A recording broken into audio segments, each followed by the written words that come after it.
And we are live. How's everybody doing tonight? My name is Anthony Brian Logan, and you're watching and/or listening to ABL Live. Thank you for joining me tonight. You could be almost anywhere in the world, but you're right here with me live in the show, and I appreciate y'all for that. And if you enjoy my content, if you enjoy the live streams, if you enjoy anything I do, please like the video, share the video, do all that good stuff. We got a whole lot going on tonight. There's a whole lot happening all over the internets. And yes, I am early. Shout out to all the haters. Say I'm always late. But we're talking about the State of the Union address tonight. Of course, we got to talk about that. That was a big dumpster fire. Did you watch it? Did you enjoy it? I know you didn't enjoy it. We'll talk about that. Also, we're going to talk more about Ukraine. It seems to be an ongoing story. And there's quite a few sub-stories from that story, like the so-called trans person who is stuck in Kiev or Kyiv, however the news wants to pronounce it nowadays. Also, shout out to Ron DeSantis versus masks. You know, he was at some event. It might have been today, yesterday, I'm not really sure. And he told some kids that were right there standing behind him to not wear the mask if you don't want to. It's not really a real thing. Let's stop playing the game. Let's stop engaging in theater. We'll talk about that in a minute. Also, the New York City vaccine mandate makes no sense, and we're going to hear New York City Mayor Eric Adams try to explain it, but fail at explaining it. An Estee Lauder executive got resigned from his job for posting the offensive meme. We'll talk about all those things and more on tonight's episode of ABL Live. And thank y'all for joining me yet again. You guys are the best audience anywhere on the internet. If you enjoyed what you heard thus far, go ahead and give the video a thumbs up, like the video, share the video, do all that good stuff. And shout out to all the, shout out to everybody in the building watching. You guys are fantastic. Couldn't do it without y'all. And of course, shout out to my sponsors. You know, I always do it in the very beginning of the stream. Please visit the links in the description box for all my sponsors. Of course, you got me, my own websites. I have two websites that are mine exclusively. You have anthonyblogan.com. If you have any questions, comments, concerns, you want to know where I get my sources, you want to know how to contact me, how to send me something in the regular snail mail, all of your answers will be found on the website, anthonyblogan.com. That is ANTHONY, the letter B, LOGAN.com. Go to the contact page, go to the articles, read up, you'll find what you're looking for. Also, go to ablmerch.com. Yes, I am still finding a graphic designer for the store, and I'm gonna start responding to emails you guys have sent me pretty soon. As soon as I go through everybody's, I got quite a few emails. I got a lot of emails for that, but I do have merch on there right now. So check it out whenever you want, ablmerch.com. Bookmark it, tell a friend to tell a friend, you know, do that. And we're going to restock some stuff pretty soon. I'll probably go to the spot tomorrow if I can to get some stuff restocked. We got some new merch that came out. I'm going to go to the rep and see what's going on and get that squared away probably tomorrow. So I'll be restocking pretty soon. But anyway, ablmerch.com. Check it on out if you have not done so thus far. Also, shout out to bhedesigns.com. That is BHEDESIGNS or IGNS.com. Links will always be in the description box to make these beautiful handmade wooden flags that are right behind me. You can get ones just like those or your very own custom made, whatever you want on it, or go to the website and pick from the list they got right there on the site. You can get them large, medium, small, glossy, non-glossy, bhedesigns.com. And of course, we got patriotpost.us, the best source of news and information anywhere on the internet. You got to check them out. Been around for a long time, 25 plus years in the Chattanooga, Tennessee area. Y'all check them out right now. patriotpost.us. All my links will be in the description box. And of course, this is a live podcast you're hearing right now. Thank you for listening to me on your favorite audio streaming platform if you're there right now, whether that be Google Play, Spotify, Stitcher, Anchor, Apple, iTunes, etc. If you want to hear this on your favorite audio streaming platform, the link will be in the box, or just go to wherever you want to go, like, let's say, Spotify, for example. Search ABL Live. I should pop right on up. Now, let's go ahead and get to what we got going on here. I kind of want to get to the State of the Union a little bit later. I'm going to talk about that in a minute. But I think first I'm going to talk about Estee Lauder. Let's talk about Estee Lauder right quick. I'm not sure I covered that on the last live stream, but I'm going to talk about that right now. So Estee Lauder, this what happened was this guy named John Demsey, he decided to post a meme that apparently was offensive about the virus. So here's a tweet I put up on the screen. This is not the original post. Obviously, this is a repost of the post. And I'm going to read the caption here. The caption says, Estee Lauder senior executive John Demsey has been fired, but he really didn't get fired. Let's pause right there. What happened was he got resigned, meaning he was forced to resign. Okay, but anyway, he has been, brackets, forced to resign, unbracket, after posting this meme on his Instagram. He was making nearly $10 million a year. Now, I don't know about y'all, but if I'm getting that kind of money, I'm not going to post any memes. I'm not going to even have an IG account. If my job is to kind of stay in the cut, I'm going to get to that in a minute. But basically, this was a very big mistake. But the caption continues, he's posted an apology saying he didn't read it before posting. Now, you see what's going on here. Here's the meme in question. And I have no idea why he would have this on his phone. The guy, John Demsey, that's him right there. He's probably like in his 60s, maybe 50s. You know, you look like a prototypical boomer, right? And shout out to all the boomers. But why do you have this meme on your phone? Okay, but anyway, it says, my N-word Snuffy done got the Rona at a Chingy concert. Now, as you can see, this word, the N-word is censored. And I think it was censored in the original meme. I don't think that it was censored after the repost. I think it was already like that with the asterisks in between the N and the A. So it's censored. It's not even like the actual word spelled out. And that goes to my point about somebody, I forget who it was. And shout out to you, whoever you are, but pardon me for forgetting who you are. But somebody was trying to argue. Matter of fact, I know who it was. I was on Brandon Tatum's stream and we had on a liberal kind of guy. And he was trying to tell me that, oh, no, man, if you say the N-word with an A on it, it's different than with an R. He black, we all black. And I'm like, sir, if a white guy says, yo, what's up, N-word with an A on the end, it's still going to be the same thing as with the ER. We're still going to be offended. It's still going to be seen as racist, right? He was like, yeah, you know, it's like, okay, then. So let's stop playing games. It's the same thing. Potato, potato, tomato, tomato. It's the same fruit, same vegetable, same food. Let's not act like it's not, but I digress. So for posting this, he had to resign from his job, and he had been at the company for 31 years, long time. That's like old school.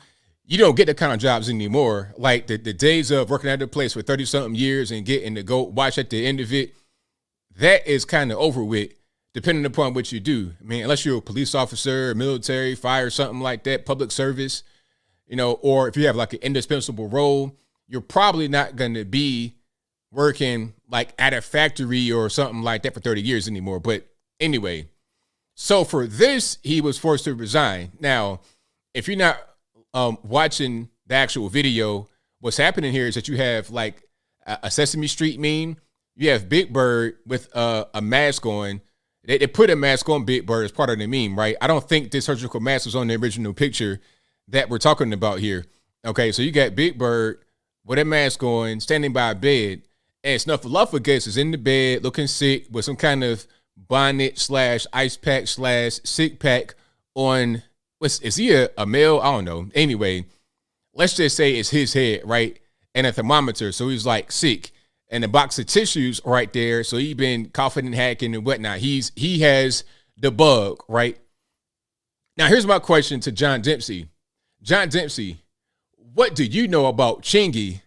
Like it when you do it right there. Give me what you got for a pork chop. What do you know about Chingy, sir?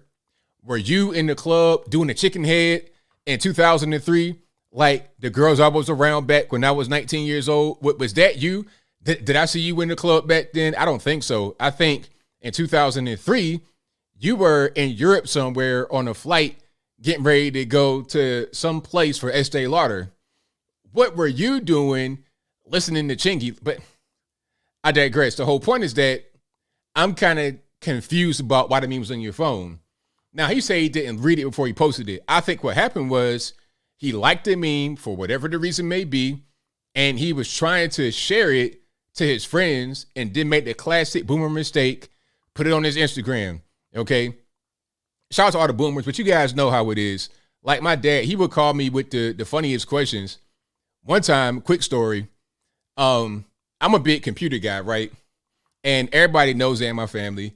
So dad calls me one time panicking. Anthony, man, I need your help. I'm like, what's going on, Dad? My computer, man, it won't turn on, man. I tried everything to turn it on, man. My computer won't turn on. And I'm like, I mean, is it power on? Like, what's going on? Like, the power's on in the house, but I can't turn the computer on. And I'm like, okay, is the computer plugged up? And he kind of paused for a minute and was like, all right, I'll call you back.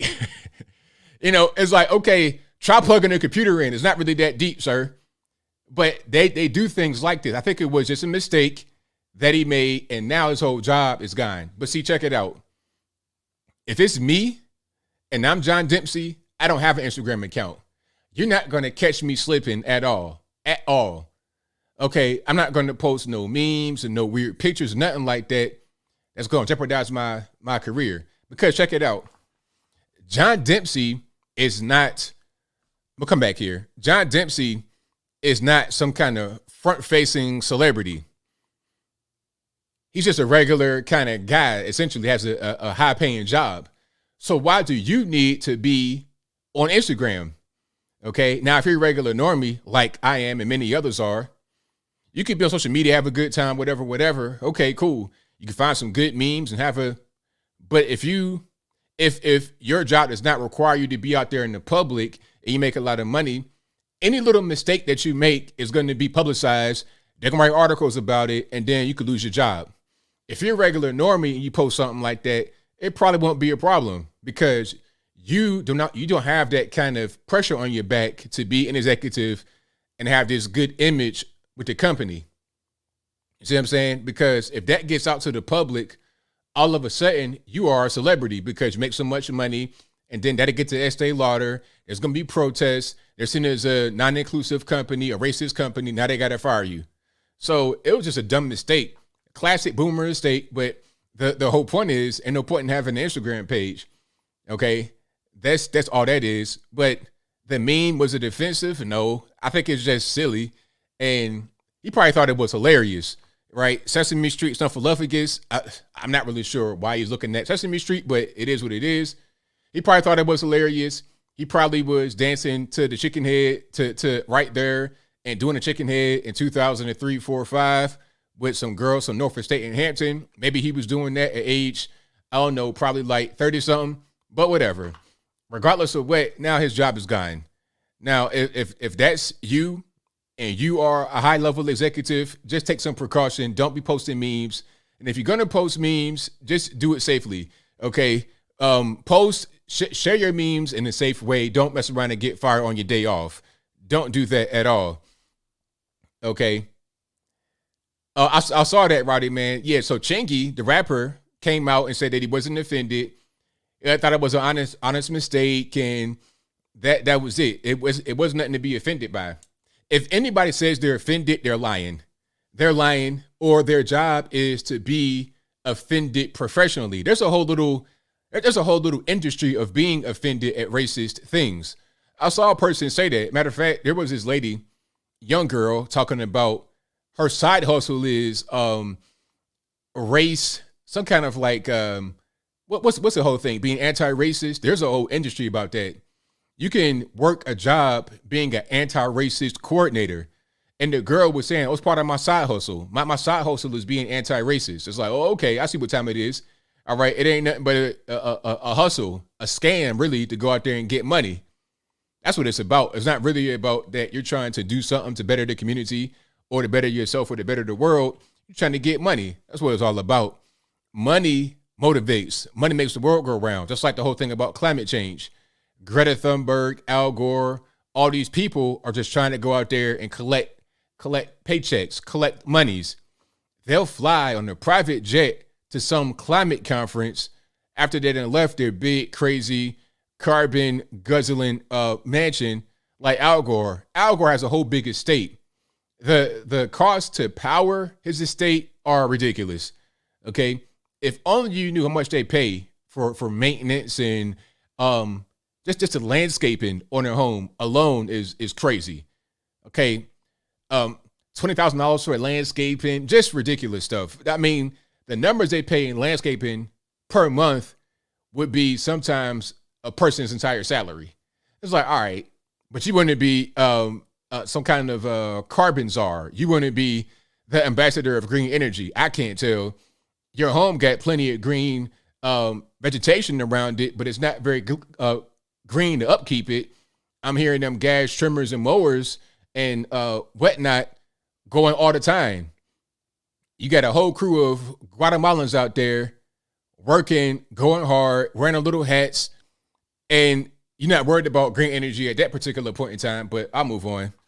So yeah, shout out to all the race hustlers, the climate hustlers, all kind of hustlers out there feeding off, promoting fear, just like what did AOC say, talking about, oh, we got 12 more years to live. It reminds me of the whole Y2K thing. Remember Y2K? And they were like, hey, man, if we don't get your computer fixed, the whole world's going to end because everything's built on going to the year 2000. And if we can't fix it, then the world's going to end. I remember being in school and then they had to fix all the computers. They put like a little sticker on it that said Y2K. You know, like it was really going to be a wrap. 1999, 2000, we're all going to die.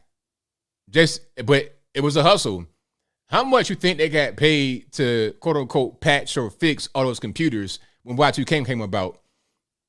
Anytime I see some kind of big panic, some kind of big hysteria, I think it's dollar signs behind it. It's big money behind it. That's all I think about all the time. Okay, that's just what that is. But I will go ahead and move forward here. So what else we got going on? Okay, I think I may get into, before I get State of the Union, let's talk about Ukraine. Have you guys seen the video I did about the trans Ukrainian who was stuck in Kiev? Now, I was seeing some people talk about Ukraine and they made jokes. It was like memes when they were talking about Ukrainians are unvaccinated and they're in bomb shelters and they're not vaccinated and they need to get vaccinated first. I'm seeing memes talk about that. It's like, okay, they're trying to insert the whole get vaccinated thing into Ukraine. But it's a meme, right? It's not really serious. And I didn't think that anybody would be so bold, so low down to insert some ridiculous woke politics right now. I mean, you got a whole war going on. Why are you going to try to put woke politics in it? But here we are. And you know what? I'm not even surprised anymore. I used to think certain things were off limits, but I don't think that way anymore. Nothing surprises me. I saw a picture of a young lady taking a selfie at her dad's funeral in front of his open casket. My man was in the background, feet up like this in the casket, and she's like, it's like, ma'am, your dad, like, is that what we doing at a funeral, taking selfies? I mean, but now I'm not shocked by that kind of behavior. We've jumped a shark a long time ago. We're not in the water anymore. The shark has been jumped. We're up in the air. We're like Free Willy, taking the whole skydive up out of the water, and we're not coming back down no time soon. That's where we are right now nowadays in the US of A. In the whole world, but definitely in the Western world, we're right there right now. But getting back to Ukraine and the story, so they found a trans person in Ukraine. Now, I'm not really sure what the trans scene is like in Ukraine. That's not really my community or my cup of tea, so I couldn't tell you about that. I can't say, you know what, I was in Ukraine and then there was a lot of trans folk and they were very welcoming. I couldn't really tell you that part, so I don't have that information. But they found some trans person in Kiev, Ukraine, who was stuck. And they were trying to make it seem like, oh, well, the people they could be violent against this person. Matter of fact, if you've not seen it, we're going to watch it. Because if I got to cringe, you got to cringe too. It's only fair. Okay, and around here we're going to be equal partners in this. We're gonna be in this together. How about that? We're in this together. That's how we're going to do. So let's check it out. This is on CBS News, and I'm not making this up. It's still up on CBS News on a Twitter page. There's also a link that goes to a website, and they got a whole article about it. Matter of fact, on their website, it's a whole article right here. See, check it out. I'm on the website right now, and as you can see, it says, "A war within the war. Transgender woman says transphobia and discriminatory laws keeping her hostage in Kiev during Russian invasion." Okay, so what we're going to do right now, let's go ahead and watch this together. It's going to be fun. I promise. It'll be all right. Let's get a little bit of sound, and let's get rocking and rolling here. Sometimes we think it's just all a dream, that we stuck inside some kind of a video game, because you just you live in a quiet society, and then you hear bombings, and then you wake up to the sound of bombings. As I said in my previous video, there's a few things going on here that I don't need to really be too obvious and say. You guys got eyes just like me, but that accent, I mean, what kind of accent is that? You know, because I'm seeing a lot of interviews, people that are in Ukraine, and I'm hearing some heavy Russian sounding accents. I can't tell a Russian accent from a Ukrainian accent. To me, as a guy in America, an American, it sounds the exact same.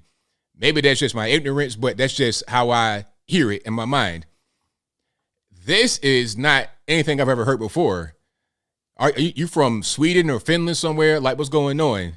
And the person's name is Z-I Famalu. That's F-A-A-M-E-L-U, if I'm not mistaken.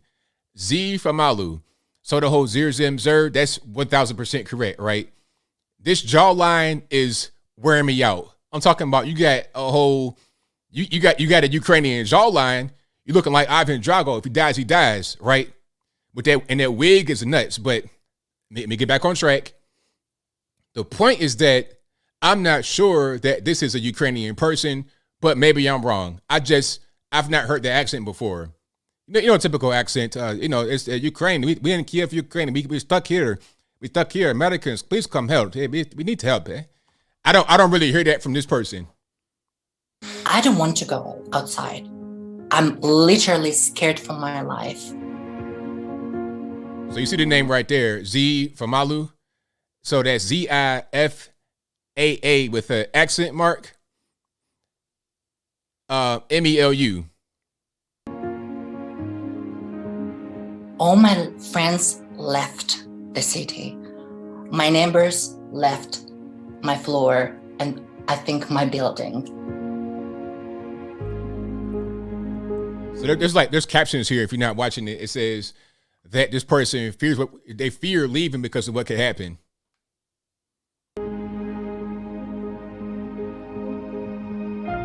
And people in the street have weapons, right? Because the police department handing out automatic weapons to people because of the war going on. So the video is trying to make it seem like the reason this person is not leaving is because of the people that are outside that might want to hurt them, quote unquote, that have weapons. But my thing is, if that was the case, then why wouldn't they done that before? You were living in Kiev with no problem before. You didn't get harassed or hurt, I suppose. So why would it be different right now?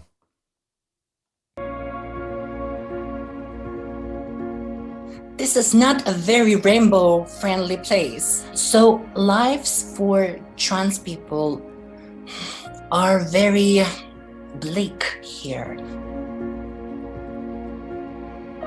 And then this caption right here says, and if Z, I put it to you like that, if Z can somehow surpass the violence and make it to the border, Z's not sure, even if Z will be like, they put she so much in there. They did put she every 2 words. I hate when they overuse the pronouns to prove a point. I've noticed that a lot lately. You know, when I'm watching television and I see a story about somebody that's transgender, they use the word she instead of he 10 times more than normal. But I digress. The whole point is that Z does not want to go to the border because of what the reaction could be once they get there.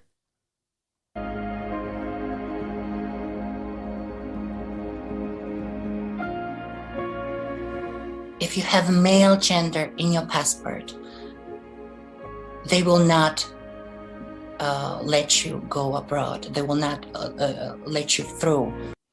Of course, because if you're a male in Ukraine, you can't leave. Okay?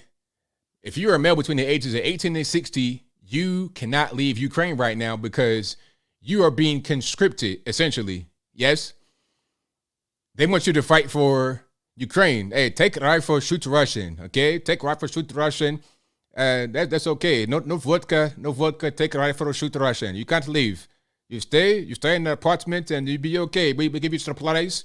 We'll give you supplies and take a rifle, shoot Russian. That's what's going on. So, Z, you can't draft, dodge, or evade conscription because you identify as whatever you identify. You have that right to identify as whatever. You know what I identify as? I identify as marvelous, brilliant. I identify as a superstar. Matter of fact, I identify as Bill Gates and Elon Musk, right? But can I go to the bank and try to take out money from Elon Musk's bank account?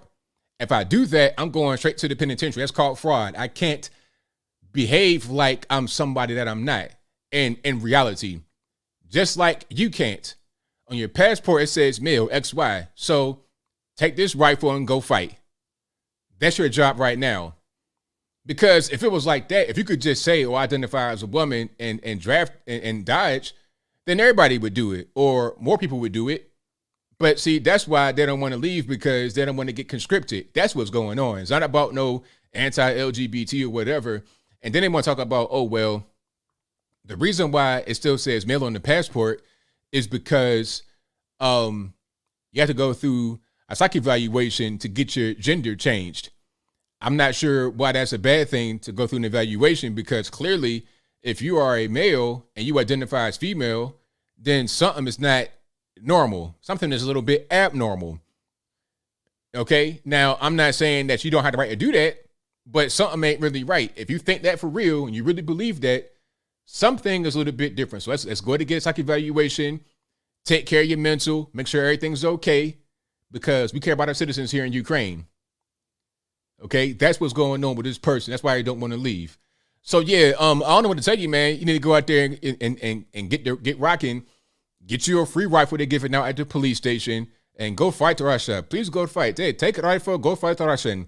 We don't have time for the dollar store wig. Your wig is okay. Your wig is okay, but we got to go fight Russian. That's what's going on.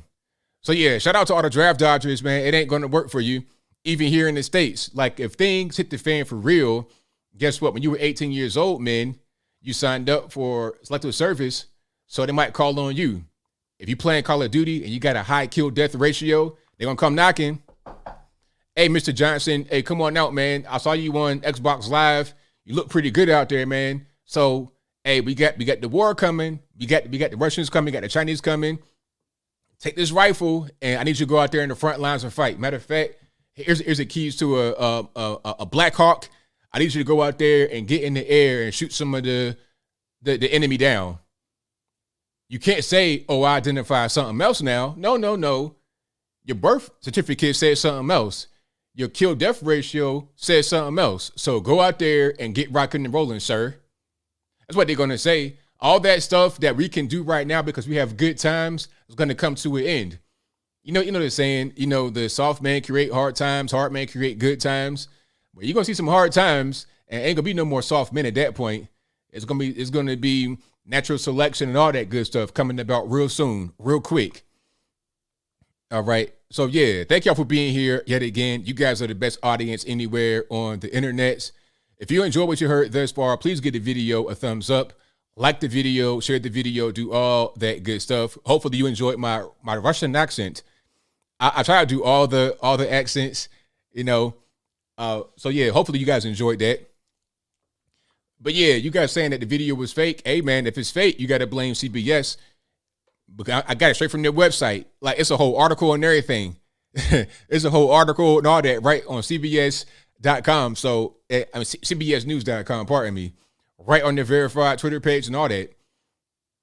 So yeah. And that's something else too. people take America and the West for granted. Yes, they act like the things they create problems here that you couldn't really even talk about elsewhere. I was watching the State of the Union. Matter of fact, let's go ahead and get into it. The State of the Union address. There was a lot that was said there, but before I get to the meat and potatoes of it, Biden was making quite a few claims about certain things that he wants to do. All kind of empty promises that he'll make promises but won't follow through on it. Just like the whole thing about he's gonna cure cancer. It's like, oh, okay, well, you were given that task during the Obama administration and you've not cured cancer yet. So what's up? Why you keep saying that? Is it a feel good thing that you know you can't do, but you're gonna say it anyway? What's the purpose in saying it if you can't do it other than it just being the feel good thing to say to fill up a speech? But I digress. The whole point is that he made all kinds of empty promises. And one thing was about he's going to attack certain laws that impact trans people. Now, my question I asked was, what laws are these that impact trans people in the United States? Like, what is it you can't do as a trans person? Which you want to go into the bathroom as a man to a woman's restroom? Well, that probably shouldn't be the law because we've seen girls get attacked in the restroom already. Okay, as soon as they put that law out, instantly girls getting attacked instantly because you're going to have creeps out there and take advantage of it. Now, I'm not saying that everybody that identifies as trans is going to attack a girl in the bathroom. I'm not saying everybody's going to do that. Matter of fact, I think most of the guys that are attacking girls in the women's restroom are not even trans at all. They're just regular dudes that say they're trans to go do that. But how are you going to tell them they're not trans? What is a different, how are you, what differentiates a regular dude from a trans person other than their word? Okay, what if we can just say, oh, I'm trans, and then you identify as that, and that's what it is, then, I mean, the whole thing is dumb. Let's just not do that. Let's keep the laws the way they are. If you are a male, XY, don't go in the women's restroom. It's very simple. Why is that so hard to understand? Okay, but now they got it to where these guys got beards and everything else. Shout out to my man, Brandon Tatum. I saw some of that Jubilee special he was on about trans versus conservatives. That was a mess. I saw some of that. And you got these guys with these big beards. It's like, man, that's crazy. How you get a beard that's more full than mine? That's nuts. My beard, you looking like I smoke crack for a living. That ain't the wave at all. Okay. I got to look like Bokeem Woodbine and Samuel L. Jackson and Jadakiss all the time because I have this weird, ridiculous crack smoke beard. You know, that's not really cool at all. I'm envious of a woman's beard. That's nuts to say right now in 2022, but it is what it is. That's the new thing nowadays. I'm not sure what kind of pills you take to get a whole full beard like that, but I don't want nothing to do with it. I ain't trying to have no crazy side effects, but I will move right along. So I'm not sure what he was talking about when he said certain laws that impact trans or LGBT. He just says things that to some people sound good. And let's get to the State of the Union address.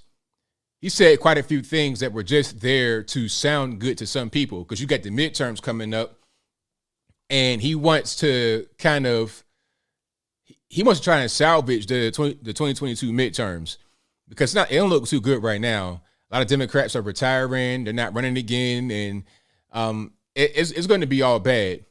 Just because a lot of Democrats are retiring and they're not running for re-election, because of that, it's going to be bad just because of that by itself. And then you have the country just not liking what Joe Biden is doing. In 1 year, you ruined the whole world almost. Okay, Afghanistan, that was a mess. You got Ukraine now. Probably going to have Taiwan next. You got crazy inflation, wide open border, drugs everywhere, crime everywhere, homicide up. The inflation is crazy. Going to the gas pump, you got to sell a kidney every time you fill up. And you only got 2 kidneys, so how you going to live? Like, you sold 1 kidney, and you're going back a week later to fill up. What you going to sell next? It's crazy out here. It's nuts. You have jobs that are paying more, but at the same time, they're paying more because of inflation. See, now people are getting a firsthand lesson about what inflation is. People don't really understand that. It's like when I was a little boy, I asked my mom, I'm like, Mom, why can't they just print more money if people don't have any money? And she told me back then about inflation. It's like, look, if they printed more money, it'd be worthless. And we're seeing it happen right now. The things that cost $25 last year are $45 this year. That's across the board. And when you look at your bank account, your bank statement, and you see what you paid for and compare it to last year, you're paying for the same thing, you're paying more money. You might make some more money, but you also paying more money. You got inflation going on. And if you're on a fixed income or unemployed, you just are struggling that much more to make ends meet. So that was a key issue he didn't really address. He talked about the way to combat inflation is for companies to lower their costs but not raise their prices. I'm like, you know what? That's a genius thing to say, to lower the costs and not raise prices. I never would have thought about that before in my life. That right there, that's just brilliant. Give that man a Nobel Peace Prize. Make him a poet laureate. Make him a fellow of the institution. He needs to get put right at the very top of the world as economist and an intellectual, because that right there is a perfect solution. But here's the problem, Mr. Biden. You can't do that. You can't lower your costs because costs are high. The supply chain, you got inflation because of the supply chain and all the monopoly money being printed, inflationary measures being taken, taxes rising up. How are you going to lower your costs when you got higher expenses?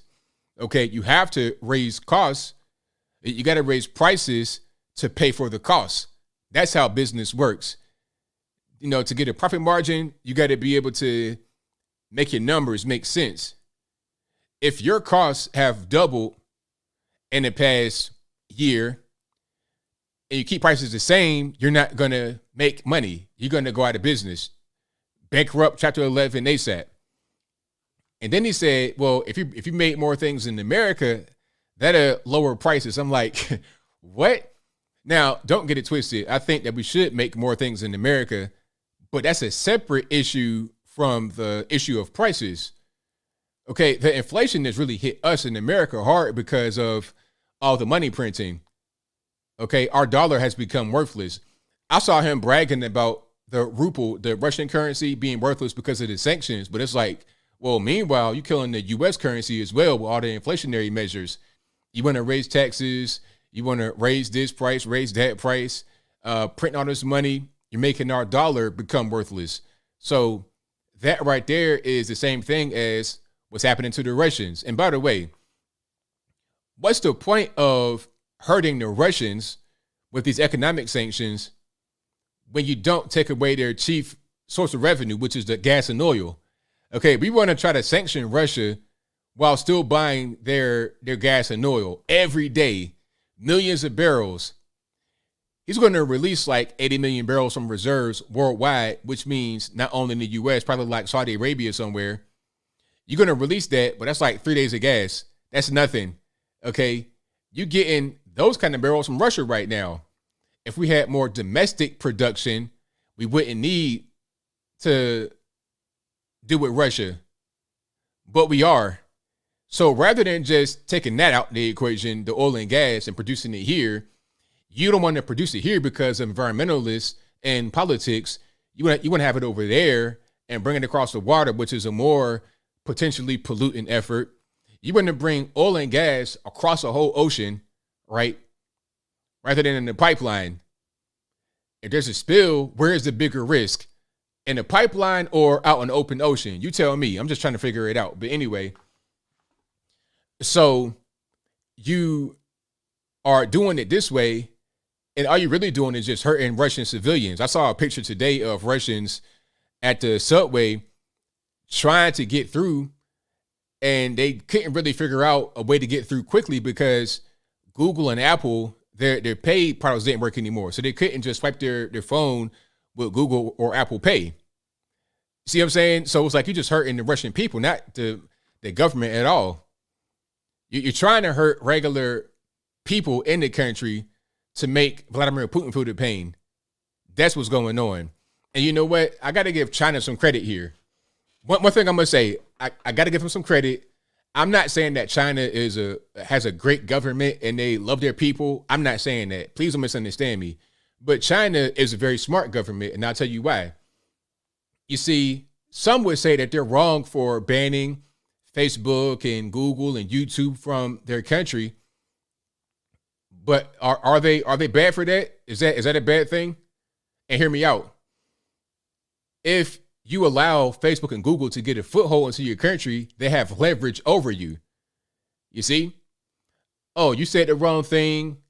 Oh, matter of fact, put it to you this way. China will invade Taiwan eventually, or they're going to try, or they're going to they're going to do something right there eventually. Whether it be this year or years from now, they're going to try to invade Taiwan. If they see us as weak and the world as weak, they're going to take it. Now, if Google and Facebook and whatnot, Apple, if they think that that's a wrong decision, they may try to have some of their products stop working in the country to destabilize their country. That's very powerful. That's leverage right there.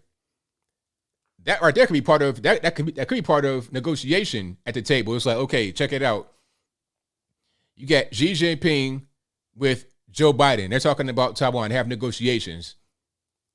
And Joe Biden says, hey, man, if you invade Taiwan, we're going to have our tech companies shut off all your payment processing. You won't be able to get a taxi. You won't be able to get food. You have no money in society. It's cashless. So we're going to hamper your ability to be able to transact. But you can't do that because they got their own thing in China. Okay. And it's just for them. All of what they have, all their companies are theirs, the government of China. Now, again, I'm not saying it's a good thing for the Chinese people necessarily, but China can't be, you can't bully them with outside forces because they got everything right there. They got all the manufacturing. They got all their own tech companies. They got everything. So what are you going to do? You have no leverage. This is why when China invades Taiwan, there won't be any response at all. What you going to do? You going to sanction China? How? How? All your products you have in your house, for the most part, are made in China. You have to go out of your way to get made in America. It's hard to get made in America. It's all made in China or Taiwan or somewhere like that. So what are you going to do? So I give them credit for that, for having their own tech companies and having control over it. But as far as how you treat their people, that's a different story. You know, people getting disappeared and killed for no reason over the smallest things by the government. That's a different story. But anyway, yeah, they got a lot of leverage on us, unfortunately.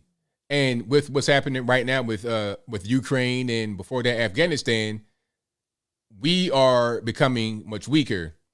We have some leverage, but not as much as a place like China. So whenever they want to invade Taiwan, there won't be a response. I mean, there's no response right now with Russia, and they're not as strong as China is at all. Because again, we still have leverage over them, but not China at all. And also about Russia, I'm pretty sure that Russia and China are going to be bested after this because you probably had Putin talk to Xi Jinping, and he probably saw all these sanctions coming, all this stuff coming. So he's like, okay, Xi Jinping, let's get together and figure out a way to be like an Eastern alliance. We're going to get Iran involved. We got China, Russia, some of the old Soviet republics, and, you know, some of the Middle East. They're going to be on our side. We're going to have the Eastern alliance. So we don't need the West trying to dominate us. That's what's happening right now, in my opinion. And when they take Ukraine, that'll kind of further that. It'll be the Eastern alliance. And they don't want to be relying upon the West. So we'll see how it goes. We shall see. All right. But yeah, the State of the Union address, it was pretty empty, a nothing burger. A lot of clapping for no reason, a lot of accomplishments that weren't really accomplishments.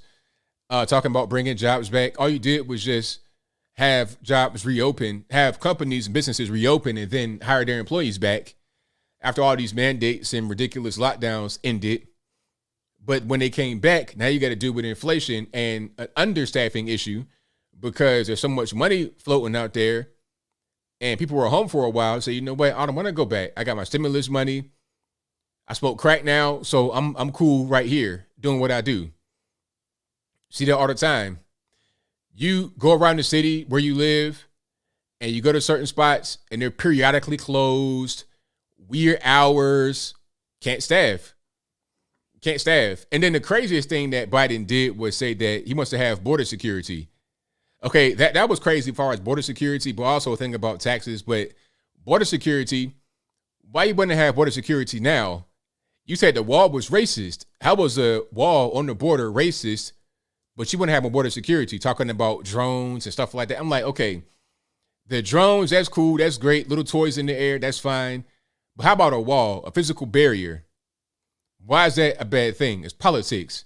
Because Hillary Clinton, Chuck Schumer, all the OGs in the Democratic Party, they were in favor of a physical barrier at the border years ago before Trump came in office.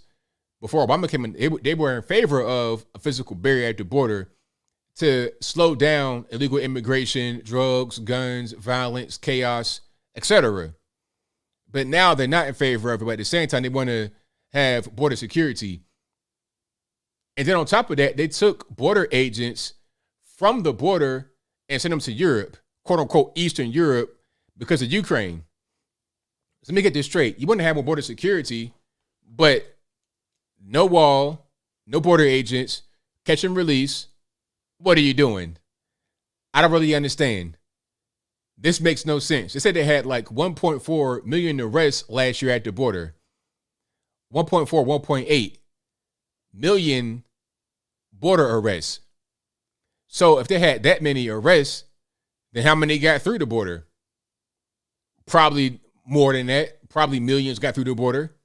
And they're here just chilling in the United States, doing whatever they want to do, committing crime, working, whatever they want to do. It's fine. And people don't really understand what illegal immigration is. They think it's about poor Mexican farmers trying to find some work. No. Those guys come here on visas. They come here legally. Quite as kept. You know, they come here when they work in California, Florida, whatnot. They come here on visas usually. The guys that are coming here illegally do whatever they want. They do whatever they want to do. It could be construction or crime. Take your poison. Guys that have been deported before for illegal activities, you know, they get locked up for a crime, then deported, and they come back to commit more crime. You know, guys that are child predators, all kind of stuff come across the border. You never know who is coming. And it's not just Mexicans or Central Americans, you know, the typical Guatemalan, Honduran, Salvadorian, Nicaraguan. It's not just them. They're from all over the world. A lot of Chinese. The number 2 illegal immigrant group here are the Chinese. Yeah, Mexican number 1, then number 2, Chinese. Oh man, if you ever see a massage parlor get busted, you know, Happy Lucky Salon or whatever, little pulled up, rundown spot, like a Chinese food store, but it's a massage parlor. You see them get busted, and then it'll be 4 middle-aged Chinese women that speak no English. They got pure Chinese names. They get arrested. They need an interpreter and all of that. Why did they get arrested? Because they were doing some things in the salon. They're being human trafficked. You got slavery going on, and it's totally fine. Let's get some drones, throw them up in the air, and that'll fix it. The dumbest thing in the world. The dumbest. They had people from Canada, Africa, the Haitians. It was the funniest thing. People were asking, hey, well, why are the Haitians in Texas? Because Florida's closer. I'm like, you don't even understand what's going on. You don't understand what's happening. You don't really get it. Okay, that's normie talk. They're not going to Florida because there's no border right there. They can cross. There's water, but there's no border, like a land border. Okay, there's no border from another country to cross into Florida. It's just water to cross into Florida. You know, they go to Mexico and they come through these little caravans illegally. A lot of times they fly, they spend money, all of that. They said that a coyote to get you from Mexico to the U.S. is like $10,000, 5,000 U.S. dollars, not pesos, 5,000 to 10,000 U.S. dollars. Poor farmer, I can't tell, but I digress. What else we got going on? So yeah, that was a dumpster fire. And their response from the Iowa governor, Kate Reynolds, it was okay. Like the content of what she said was cool, but I don't know what we're going to do as far as the response going forward. There's always some kind of weird thing going on. People are parched. They can't hardly breathe, grasping for water, trying to get something to drink. or it's like kind of nervous, it's robotic, and it gets kind of boring. I don't know what you're going to do. I feel like there should be, I don't know how they're going to do that, like a separate, like an event. I'll put it to you this way. What there should be is like a live event after the State of the Union where you freestyle off of what was said. You take notes and address the notes in front of a live audience at an event. That should be how it goes, because these little pre-written statements, I got to read like hostage letters. I'm not really feeling too tough. Good content, but bad delivery, in my humble opinion. That's just how I see it. I ain't trying to get bored to death listening to somebody's speech. It is what it is. Okay, so yeah, that's what that was. Now I heard that and I also saw that there was some heckling going on allegedly from Lauren Boebert and what's my friend's name? She's a rep here. Marjorie Taylor Greene. I think Biden was talking about Afghanistan, and I think it might have been MTG or Boebert that was talking about 13 Americans died, and they yelled it out in the crowd, and there was an audible gasp from, or gasp and boos from the crowd. And then of course Biden went and talking about his son. He always brings his son up. It's like, okay, we've all had loss and sadness, but it's like every speech you bring up Bo. That's like the sad moment of the speech. It's like it's crafted. It's not real. It's not authentic. Every moment is crafted. It's a speech that's written by somebody to invoke certain opinions and tug at your heartstrings and things of that nature. It's like, just be real, man. Just be real. Let's stop. Okay, you lost your son. I know it's hard. I get it. I understand. But stop trying to manipulate my emotions by keep talking about that at every speech. That's all. That's not a bad thing to say. That's just being real. Nothing against anybody. I'm just keeping it all the way, how they say, 100. That's all. So yeah, shout out to MCG and Lauren Boebert for speaking their mind. The media want to say that they were being rude and disrespectful, all this, that, and the third. But, the whole rude thing, it only goes one way. They can say whatever they want about us, right-wing nut jobs, conspiracy theorists, all that, inflammatory articles. I read an article about MTG where they were talking about she has like $80,000 in mask-related fines. Oh, speaking about masks, they rescinded the mask mandate in the White House right before the State of the Union address. How convenient. How convenient is that? You rescind the mask mandate right before the big speech. So, this is going to be seen by the whole world. That this is going to be a widely viewed thing, and you don't want to look weak. This is like China, where you got face culture. It's all about face. You don't want to look bad. You don't want to look weak. You don't want to look like you're a hypocrite. You don't want to seem out of touch. So you rescind the mask mandate. So what science changed? That's what I want to know. What science? Because, at first they say the science is settled. Then they say the science changed. So, but I knew that from the beginning. When I said that science changes because it's a study and you learn new things. When I said that, I was a conspiracy theorist, tinfoil hat wearer, put a fact check on this Facebook meme. But now they say that all the time and it's fine. It's so dumb. The lesson there is, do not trust the media at all. Don't trust them. If you see a story, double check, triple check, fact check the so-called fact checkers, right? Do that. But yeah, the media sucks, and so did that speech. Overall, I say he did okay as far as speaking, except for a few times where he said things like Iranian or Uranian rather than Ukrainian. Now, that was a whole lot of Freudian slips right there. You said Iranian because Iran is going to be next up.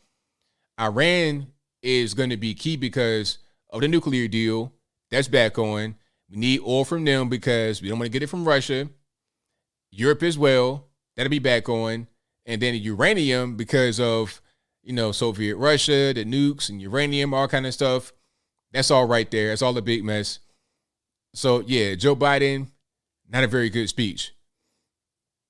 Adapt 2030 says 30% of wheat and corn exports come from Ukraine and Russia, food rationing inbound. I went and doubted. And, you know, the craziest thing is all these little, the sanctions, they're going to just hurt regular people, Americans too. Try going to the pump. I mean, it's getting ridiculous. $5, $6. You paying European prices at the pump. Shout out to my friend that called from Netherlands. He said that they're paying the equivalent of $10 a gallon at the pump in Netherlands. Imagine paying that at the pump. Now, I got a Toyota Tundra. It's a full-size truck. Man, that thing is like $90 to fill up to almost E. $90. It was like 65, 60, $90. And I'm doing okay for myself. I got a little bit of cash. I got about $2 in the bank, so I'm okay. But back when I was like a young man, like going to college, out of high school, 16, 17, 18, had my car. There were some days where I'd be like counting change to fill up. Okay, I got 2 quarters in. I got 3 dimes. What am I going to do? Those days, I remember guys would put change on the pump. But now, if you don't have a whole credit card, you pretty much be walking wherever you got to go or riding a bicycle. And if it rains, it rains. It is what it is. So we'll see what happens. Hopefully we have peace sooner than later. But I think the thing that Ukraine should do is go ahead and surrender, because if you don't surrender, what's going to happen is you're going to cause a lot of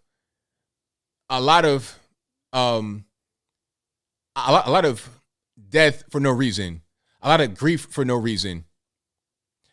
I saw Fox today, and there was a Ukrainian member of parliament on there talking, and she was asking for NATO to help. They're not going to help.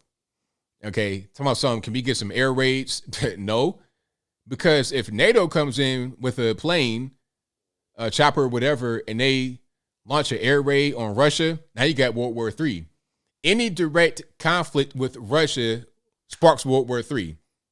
That's why you got proxy wars going on all over the country, all over the world. Okay, we're not going to fight them directly. The most we're going to do is arm the Ukrainians. That's it. Maybe. Okay, we send it on FedEx. If it got there, it got there. If it didn't, it didn't. We're not going to go in there and fight. If we do, it's over. It's a wrap. That won't help anybody. Ukraine's still going to fall. And then on top of that, you're going to have a lot of fallout as a result. A lot of fallout, a lot of chaos, a lot of crying, a lot of death and carnage for no reason. Okay? Now, America, we're not going to surrender. We're not going to be in the same position. But it all depends on the situation. Like, Ukraine has no help. Understand this. If America were right there, it wouldn't be the same way. We are in a position to where we're not going to just fold like that. But Ukraine has no other options.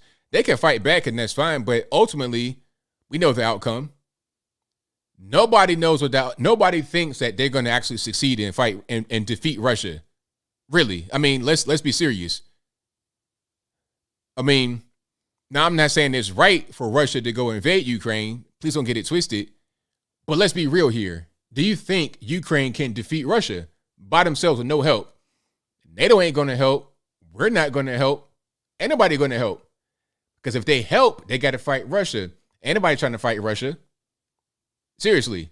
All we're going to do is thoughts and prayers, sanctions, I'm pouring out Russian vodka, but using Russian gas in my truck. Be real. Now, I'm not saying it should be that way. I wish that there was no war going on anywhere in the world, but let's be real. That's all I'm saying. That's all I'm saying. It's impossible. It's impossible. And all I want is for there to be minimal casualties. I want the best for all sides, for everybody in the world. That's all. So, again, hopefully everything works out for the best. But I'll move right along. And did I get everything I wanted to get to? I'm reading some of the comments here while I'm at it. Hold on. Jay Luther says, Britain actually sending volunteers to the military in Ukraine. Is Britain going to go fight in Ukraine against Russians? No, they're not. No, they're not. If they do that, then you're going to have Russia fighting Britain. They're going to go over in London and start bombing. Now you got a war because now that's going to be a NATO aligned country. See, now you're going to have all the Europe and Australia, New Zealand, America, everybody involved in fighting Russia, and nukes going to get dropped. You don't want that. You don't want to see Nagasaki again all over the world. You don't want to see what they call mutually assured destruction where everybody dies. Okay, you ain't trying to die behind Ukraine, are you? Why would you want to do that? For what? You die behind America, maybe, I suppose, but not Ukraine. I wish that they are able to find peace and that they don't have to deal with a lot of casualties and the fall of their country. But let's be practical and be serious and not so full of fantasy like how they want to try to make us be in the media. All these fake stories talking about the ghost of Ukraine, that was fake. Snake Island, that was fake. The model, the Miss Ukraine that was out there so-called fighting had an airsoft gun. All these fake stories to get you in love with what's happening right now, but they're not telling you the reality of the situation. They're not giving you what's actually happening. What's actually happening is things like when they went to Snake Island, meaning the Russian soldiers, and they talked to the Ukrainian soldiers, they surrendered. They want you to believe that they fought and they died. They didn't. So let's just stop playing games. Let's not encourage people to die for no reason. Let's encourage people to live and be able to have a productive life afterwards. All right? That's all. But I'll move right along. And did I get everything I wanted to get to? Okay, so New York City versus the vax mandate. New York City's vax mandate is crazy. Let's see if I can find a video right quick of Eric Adams. Hold on, let me see. Boomhauer says, dude, they put that airsoft gun story on the news over there in Ukraine. It was crazy. It's crazy. Like, it's all propaganda. War propaganda to get you in love with the actual war. I'm not sure why you would be in love with war. I mean, are we in love with the whole Yemen war? Are we in love with that? Did we fall in love with Libya or Iraq or Afghanistan or Serbia, Kosovo, stuff like that? Did we love that? I don't think so. Why love this? Propaganda. Point blank, period. All right, but I'm going to digress for real. I have that video somewhere. If I can find it, I'll go ahead and put it up on the screen. But thank y'all for being here yet again. You guys are the best audience anywhere on the entire internet. So I couldn't do it without you. Matter of fact, I got a few videos I'm gonna show you guys just right quick. And hold on. I'm also reading some of the chats over here. Yeah, the corporate media, they're terrible. They're totally terrible. It's all about just driving clicks. It's about driving ratings. It's all it's about. Nothing else, really. They don't really care about being factual anymore. Those days are long gone. Remember the days of this is CNN or CBS, whatever it was. Them days are gone, man. It's about, let's if it bleeds, it leads. Let's run it for a few days. If it's false, so what? By the time we issue a retraction, it'll already be over with and everybody will have moved on. But the problem is it stays in your mind. It stays in your brain here. Like, we know the whole thing about social distancing and masks and whatnot is fake because you guys are really awake. You guys are really understanding what's going on, right? But a lot of people don't have that kind of attention span to even to really pay attention like that, or they don't know the information, so they just run with whatever they're told. Matter of fact, here's something. Here's a video. This is at, I guess it was like Disney World, Disneyland, one of these places. So this is from the best account on Twitter, Libs of TikTok. That's LIBSOFTIKTOK. Libs of TikTok on Twitter. And the caption says, pathetic. Never forget what they did to the children. And you have Winnie the Pooh, just popping around. All right, let me get some sound going here. There's Pooh Bear! Oh, you can't go hug, you can't hug. So what happened was, Winnie the Pooh was bopping around just in this little theme park type thing. and a little girl Sorry. comes up to the Winnie the Pooh I didn't know she was gonna. and tries to hug, and some helper comes from nowhere. I mean, like out of nowhere, randomly. Like, matter of fact, watch it again. I don't even see the helper nowhere. I see Winnie the Pooh just bopping around. So if you are a little kid, you're going to want to go hug Winnie the Pooh, right? You're about 2 or 3 years old, and you've been watching these cartoons and whatnot. You're going to hug Winnie the Pooh, okay? But here comes a little helper out of nowhere. Oh, you can't go. Like, just saying, nope, can't hug. Because why? For what? For what purpose? Like, because of the virus? You got on the whole Winnie the Pooh costume. What's it gonna? The dumbest thing in the world. And for real, the girl's already right there, right up on Winnie the Pooh.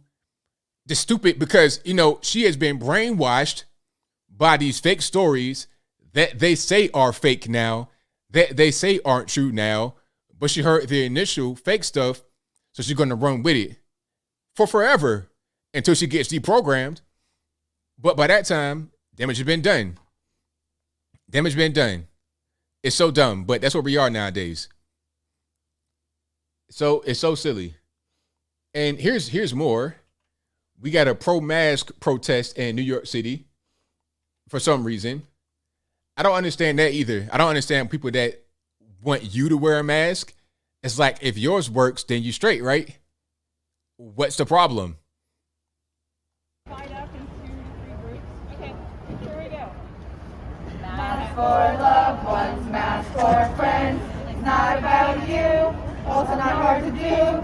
Just because we're tired doesn't mean it's over. Mandate masks, that's our ask. Masks for seniors, masks for kids. It's not about you, also not like the flu. Just because we're tired doesn't mean it's over. Mandate masks, that's our ask. Wow. Was that Frederick Jacques? Frederick Jacques. Was that the same melody from that? These people are crazy. I mean, what in the world was that? That's New York City, if you didn't know. You guys, if you got family that's like that, please check on them. Make sure they're okay. Please check on them. Wow. So you're wondering why they may see us as kind of weak overseas, right? Now you understand why they rescinded the mask mandate in the White House before the State of the Union, because they don't want to have the world see us that way. Hey man, if I cringe, you got to cringe too. It's only fair. We're inclusive over here. We're totally inclusive.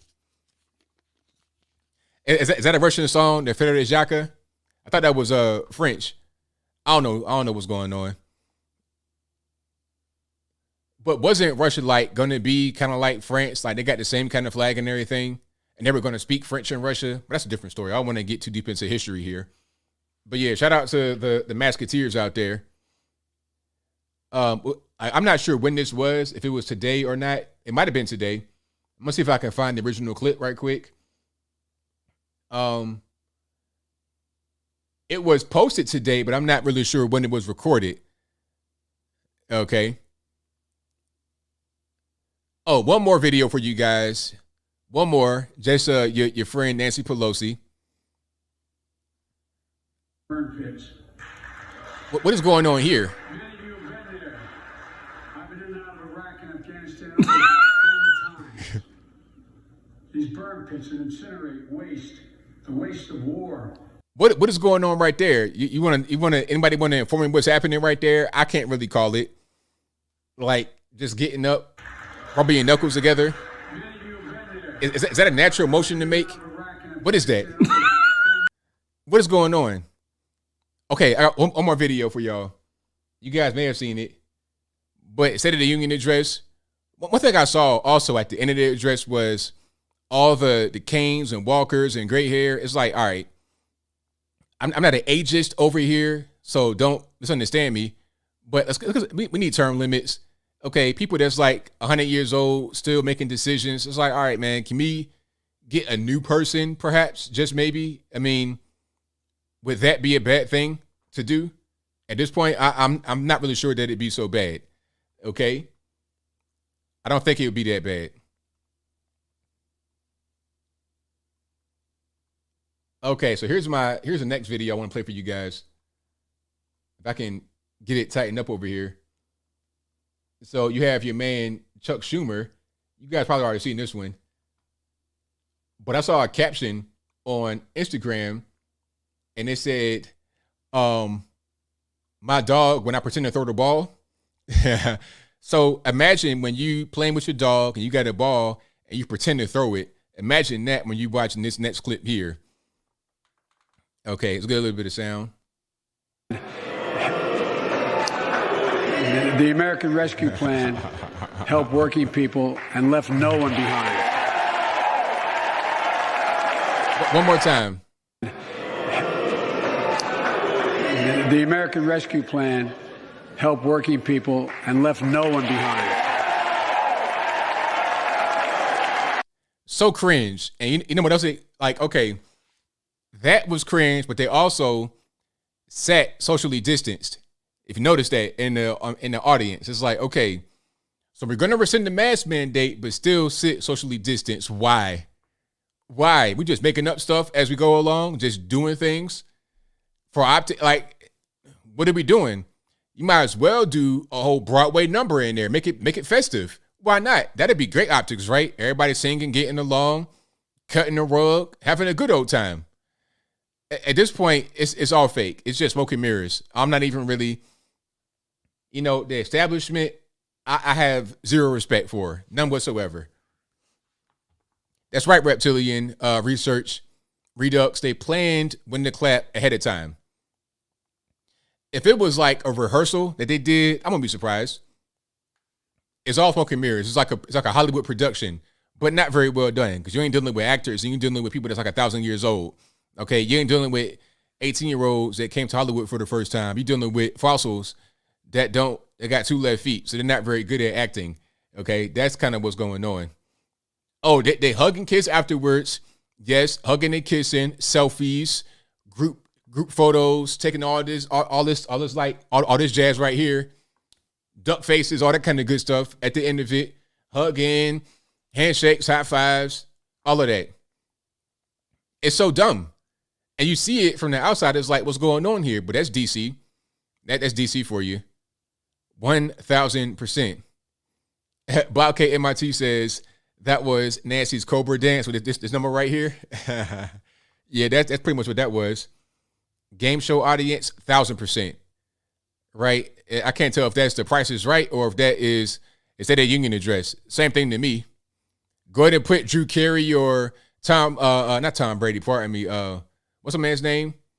You know what I'm talking about. Brady. I forget Wayne Brady.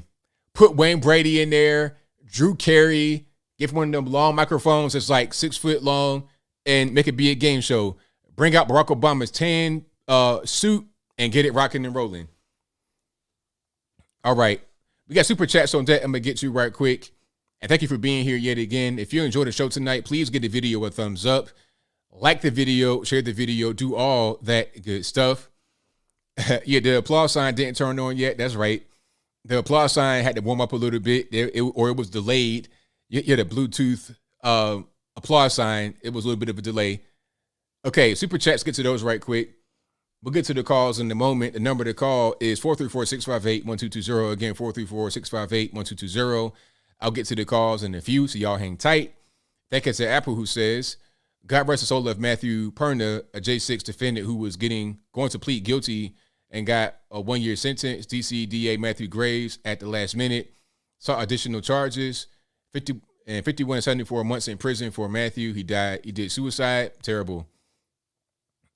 Democrat DOJ will face God's judgment. DeRozan Delivers says you should react to some more Tom McDonald. I think I will do that. That'd be a good change of pace for me, for sure. I'll do that. Thank you for that, man. I appreciate you. Apple also said, shout out to all the Catholics starting Lent today. Yeah, shout out to all the Catholics. Yeah, I'm seeing the ash. I had to get corrected today. I said it was dirt on their head. I ain't trying to offend nobody, but it's ash. I didn't really see the ash on the forehead until like my recent adult years. I'm from Virginia. Nobody's Catholic out there, really. Everybody's like a Baptist or something. So I never saw the ash on the forehead at all in my life, ever, that I can remember. It may have been like one teacher that had it, but I can't really remember that. I didn't see it a lot up until recently. So, hey, it is what it is. Shout out to all the Catholics. Shout out to Lent. But I don't know anything about that. That's not really my background. My background, you got the Baptists, and that's it. I don't know too much about the Catholic, denomination. I think it's Wolfgang Dial who says America's belligerent geriatric escalated the war, and now Ukraine is at risk of being lost because the West is charging toward green energy while using Russian oil. Our priorities are backward. Exactly. 100%. And shout out to Apple who says, Anthony, do you fast? What can't you live without? Well, I don't really fast necessarily, but I don't eat a lot in general. So if I went a day without eating, it wouldn't be a big deal. Like I could eat one meal a day every day and be totally fine, and not even really a big meal like that. Like today, what I had my oatmeal in the morning with like a Kind bar.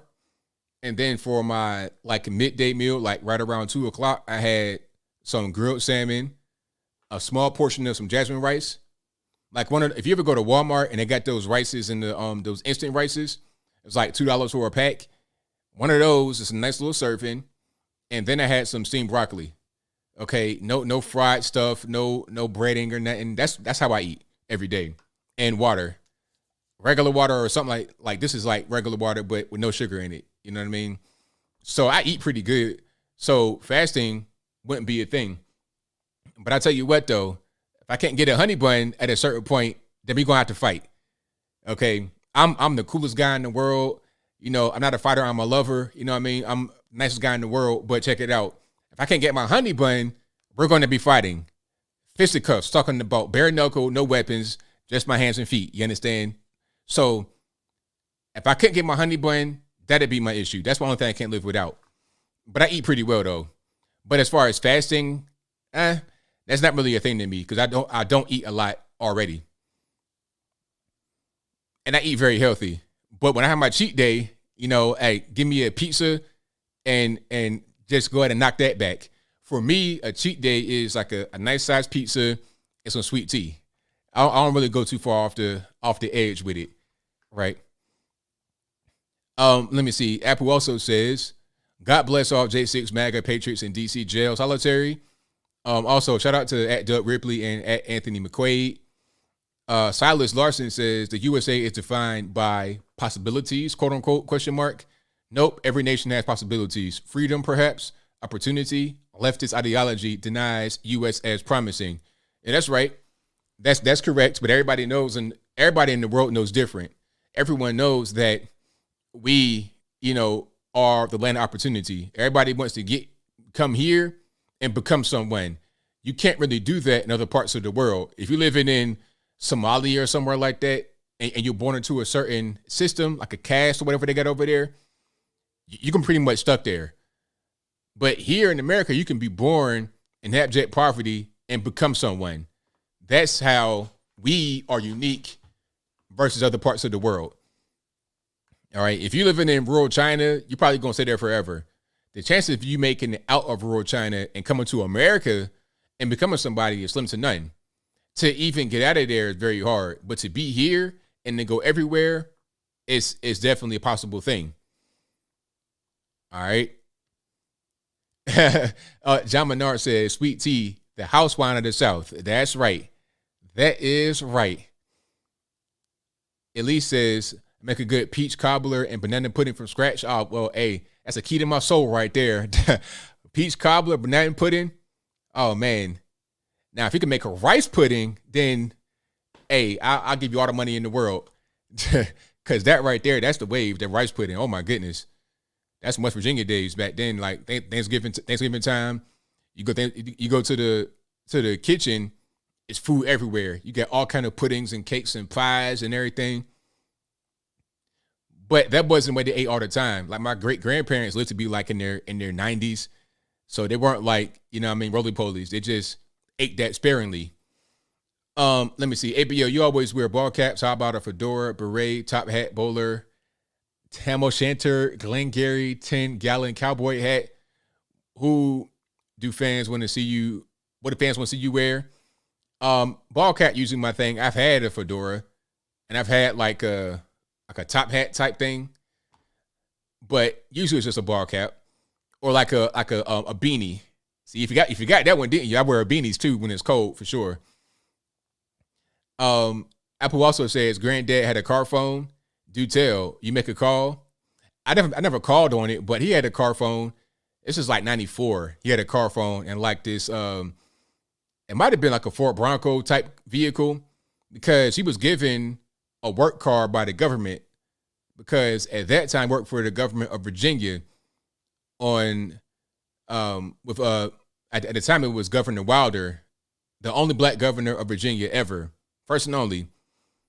And they gave him a car, this white kind of RAV4 looking Ford Bronco, like a small SUV at that time.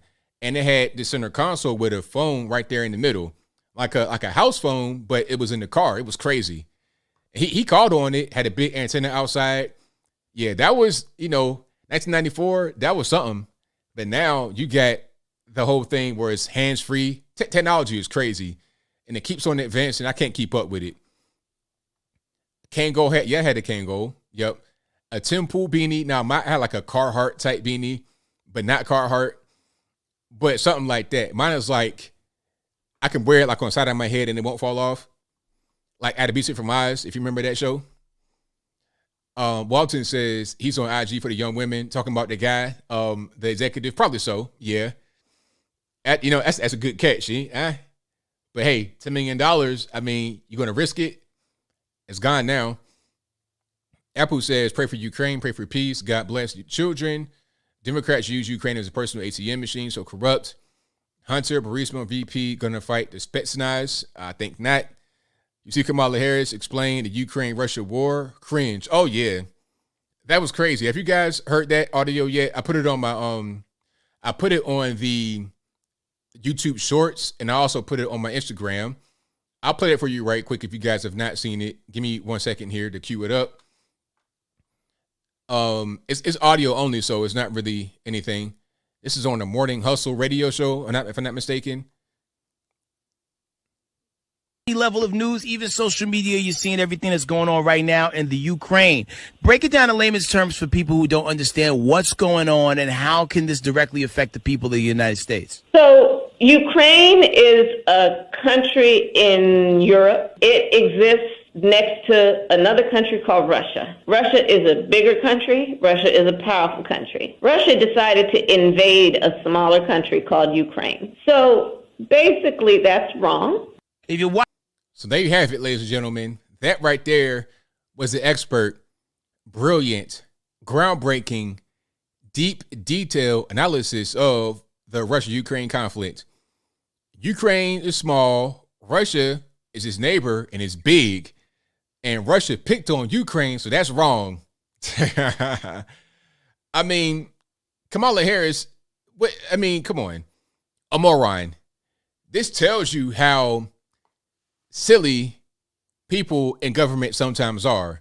In no way qualified. Yes, it was Kamala Harris. Yes, it was. She was on a radio interview, and they asked her about Ukraine, and that was her answer. That was her answer. And some are going to say, well, it could have been a young audience. Nah, I mean, even if you're young, you could go a little bit deeper than that. You could talk about NATO or something. You could talk about it in a different way. That right there was cringe. But that's what people in government do. They don't know what's going on. They make up stuff, basically. They make up stuff. Okay, yeah, she was in Europe. They sent her to Europe. It's like, obviously, she's not ready for Europe at all. When she went there, she was a deer in the headlights. And you wonder why they don't send her nowhere. Because she don't know what's going on. She's a moron. She ain't nothing but just a diversity hire. And, it makes it look like anybody that's in a position that is not a white person just shouldn't be there, which ain't the truth, which is not true. But these people don't hire people that are qualified for the job. They don't really care. And what happens is they bypass somebody that might even be a so-called minority that is qualified because they only care about the minority part. They don't care about the qualification part. You see what I mean? If you cared about qualification, you could get a minority or maybe you wouldn't. But I'll move on. So yeah, shout out to Kamala Harris. You know, that was not a very good response to the question of Russia, Ukraine, and break that down. I mean, if you ask me what's going on in Russia and Ukraine, I make it simple to understand. I would say that Russia does not want Ukraine to become part of NATO, because if they become part of NATO, they would bring aggression right on their border. And there's some, you know, they want the access to the Black Sea. They want to expand their military. They want the natural resources. They want the food. And they want to have a cooperative place to join other states that may do the same thing. That'd be kind of an easy way to explain it. I think if you're about 12 years old, you can understand that they want to have them for certain resources, and they don't want to have an aggressive neighbor, potentially. Not saying it's right, not saying it's wrong, but that's their reasoning for it. If you ask me the question about why it's happening, I'm going to give you the reasoning why the aggressor is aggressing. To say that, oh, Russia big, Ukraine small, that's just silly. All right, let's get to the next super chat here. Check out UC Berkeley Professor Zeus Leonardo statements. I check it out. 007 girl says, State of the Union address was a MAGA knockoff. MAPA, make America poor again. There you go. Silas says, my possibilities comment was about Biden and State of the Union. Jason Abraham says, do you think the Democrats are going to get the price of gas back down in time and look like heroes to win votes for midterms, or is it too late? That's a good question. I think that they might be able to get gas back down, but I don't really see that happening anytime soon because of instability globally and the refusal to produce energy here in the States, relying upon foreign energy and like destabilized areas is so dumb. But even if they could get the prices back down, it still wouldn't work because people have not forgotten what they did during the scamdemic. That right there is going to just destroy him. And again, a lot of Democrats are already resigned. They resigned, or they're not resigned, pardon me. They're not going to run again. They're going to retire. That's already happening now. And they're not going to come back and be like, oh, I'm going to run again. I'm going to unretire. It's over with. And they know it. 2021 was bad enough. And remember, 2021, it wasn't as bad as right now with the gas and whatnot. You know, it's gotten worse since 2021 when you had Glenn Youngkin win the governorship of Virginia. Fauna Face says, Philly just lifted the mask mandate. Did you peep Pelosi looking like she was about to do the bankhead bounce? Yeah, this, yeah, that's hilarious. Shout out to bankhead bounce. Shout out to Chingy and the chicken head. Charles Turner Jr. says, our main adversarial nations of China, Russia, North Korea, and Iran are not concerned about all this woke garbage. The U.S., UK, Canada, Western Europe, Australia, and New Zealand need to lose this wokeness focus. There you go. Wokeness focus is a good one. Thank you to Tim's Collectibles, who says, did you hear about the ghost of Kiev? Apparently a Ukrainian pilot veteran shooting down Russians left and right. 50-50 is real or not based on what I'm seeing. I heard it's fake. There was footage that came out and it came from a video game. So I think it's fake. Fauna Face says, I believe they been cured cancer, but because they make too much money off of it, they're not going to release the cure. Shameful. That's a possibility. Mark Stravino says, always cool to see you get annoyed and say, sir, or the worst. Come on, doc. Thank you to Crunchy D, who says, survival of the fittest would kill off the woke. Broski Bear says, the traces of the New World Order, time is getting shorter. If you don't get prepared, people, it's going to be a slaughter. Who's that picking in my window? Pow. Okay, nobody now. What's that? CeeLo from Soul Food? Was that his lyrics right there? I believe so. Shout out to Goody Mob, Dungeon Family, the early Outcasts. Cell Therapy, pardon me, not Soul Food. Thank you to Fauna Faye, who says, you saw where Webb Huebel's daughter, Bill Clinton's daughter, Chelsea, said, thank God for Biden, and he makes her proud to be an American. I did not see that, but, what you going to expect from the Clinton cabal? Bugs Bunny says, China didn't need to invade anything. We're borrowing $35,000 from them every second of every day. Unions are the problem. Well, there you go. Thank you to Aaron Bethay, who says, this government, quote unquote, has abandoned its duty to protect the Constitution, our borders, and the American people, it should be considered illegitimate, and Americans ought to deal with that accordingly. And did I get everybody I wanted to get to? Let's go ahead and get to some more here. And thank you to Farnafe, who says, Bryan Cranston wants to recall his whiteness because of George Floyd. Now it's time for the tanning bed and the diva curl. Straight up clown. Hey, he's so silly.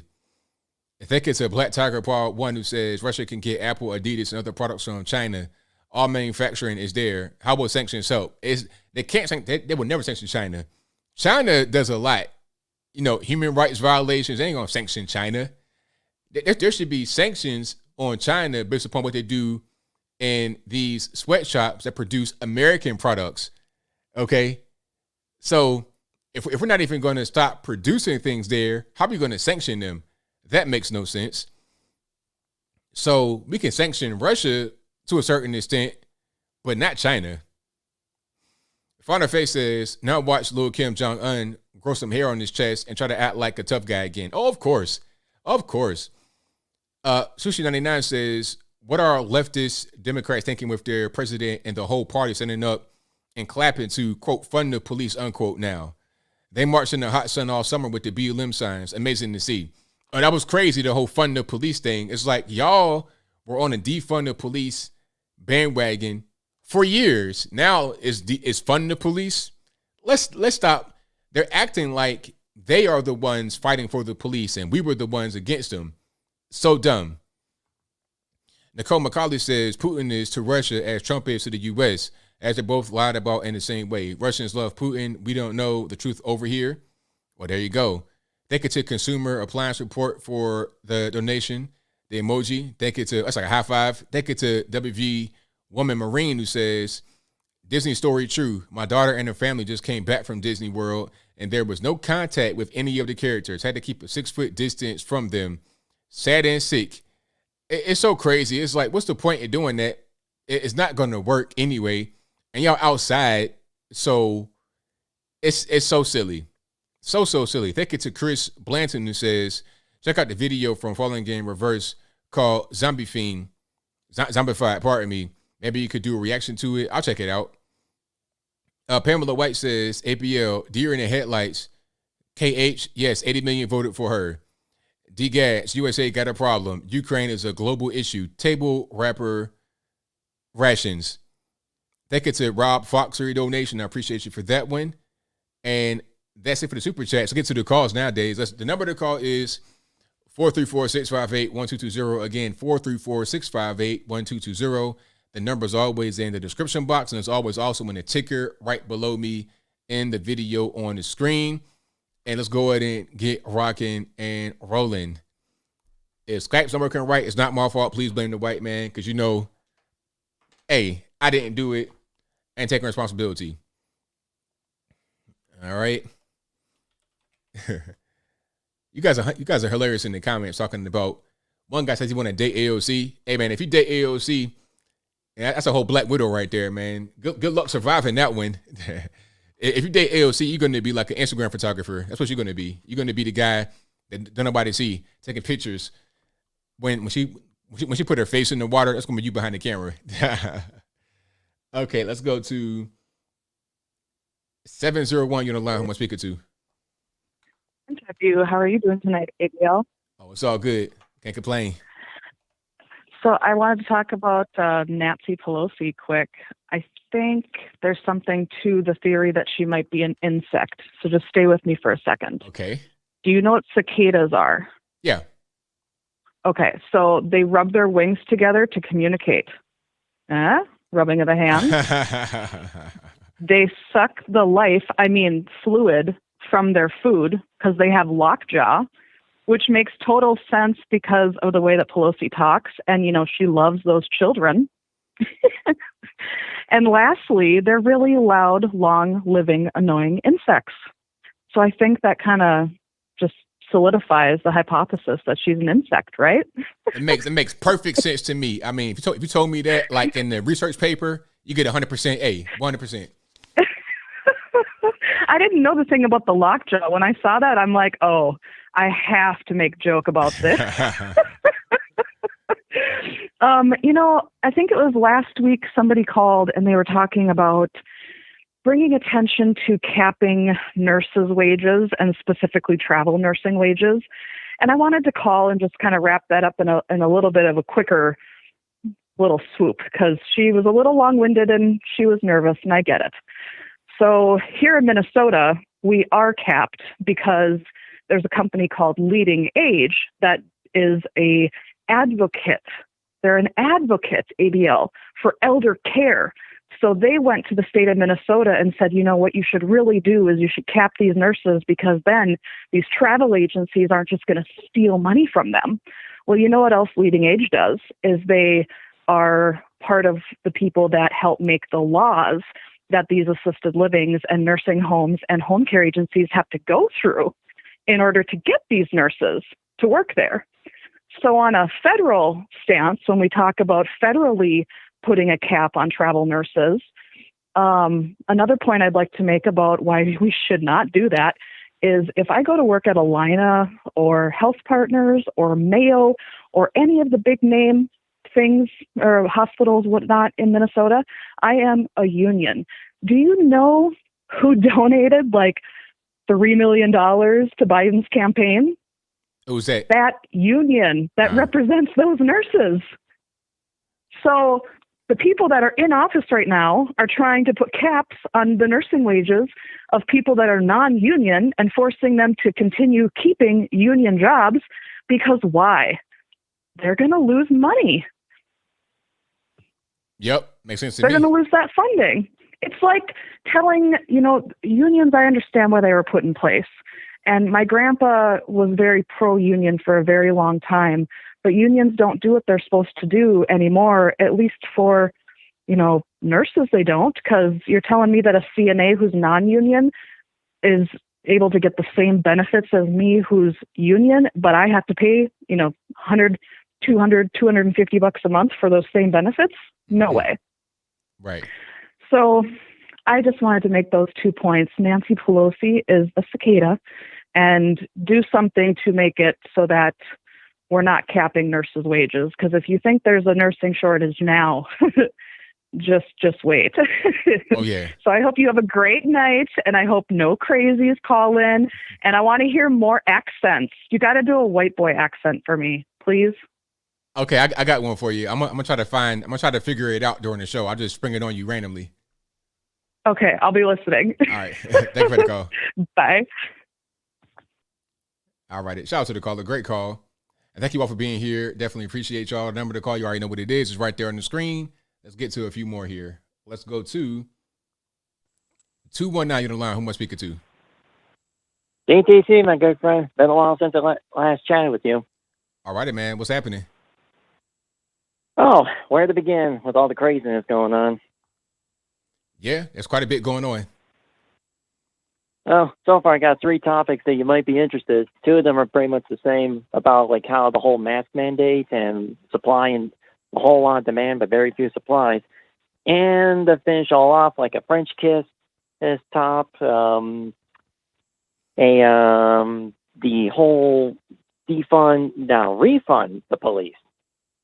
The first thing being is that I was at work, nurse came in, ironic. She had to came in and place a lot of orders. But the trick being is that she asked me a question is that how come I'm not wearing a mask since I'm in Indiana? And I said that since Indiana placed it where it's optional wearing a mask, and I also made a point saying if I wasn't feeling well, I wouldn't be here. And ironically enough, that nurse wasn't wearing a mask either. Mm-hmm. That's funny. Yeah. Oh, yeah. Another part, too, is that I kind of noticed that most other places, like the iconic your Steak and Shake or a Culver's, sometimes they have like those iconic cups or fry bags. Notice that now that they just kind of got to the generic kind of stuff you see in most like fast food places. Just like the basic Pepsi cups or the fry bags. Right. It got me thinking about like how... Oh, sorry. No, go ahead. I was going to say about like whole lot of demand, but very few supplies. Heck, my job is hard too. We're having a hard time just trying to get some basic necessities. Oh yeah, I've seen that quite a bit, and it's just some basic things you take for granted, like lids for cups, just random weird stuff like that, because of the supply chain shortage, and people don't really take it. People don't really think that it's an issue until it's an issue, and when they don't have it, it's like, okay, where is this? And it causes sometimes places to close, not because they don't have staff. Well, staff is the issue, but also lack of supplies. They have some supplies, but not all. It's a problem. Ain't that the truth? Heck, it's even the same thing when it comes to food, too. About like how, say, for instance, believe it or not, baklava cheesecake. That we barely see any in the past, like maybe 6 months or even 5. Oh, wow. People have been asking, and I just kept saying, sorry, whole lot of demand, but very few supplies. It's the same thing with our bowls and lids, too. About like how we can't get like a solid fix of either getting one kind of bowl or the lid that goes with it. So I don't really get it's always it. nuts. So I actually had baklava like Monday. I went to the Greek spot, had some baklava, but it wasn't a cheesecake. So what makes the cheesecake baklava difficult to come by versus just like regular, the little baklava treat? Little, how was it different as far as the supply is concerned? Do you know? I never think about that. I think it's because probably like some kind of company brand that the place I work at is having a hard time trying to get them. No. Kind of like how certain goods are hard to come by since you got everyone that's asking for it or demanding it. Oh, okay. Yeah. And the final topic is about the whole defund to refund the police. Feel like with that, I mean, like you said, how these guys have been parading it around nonstop. For the past, what was it, like 2 years and a half?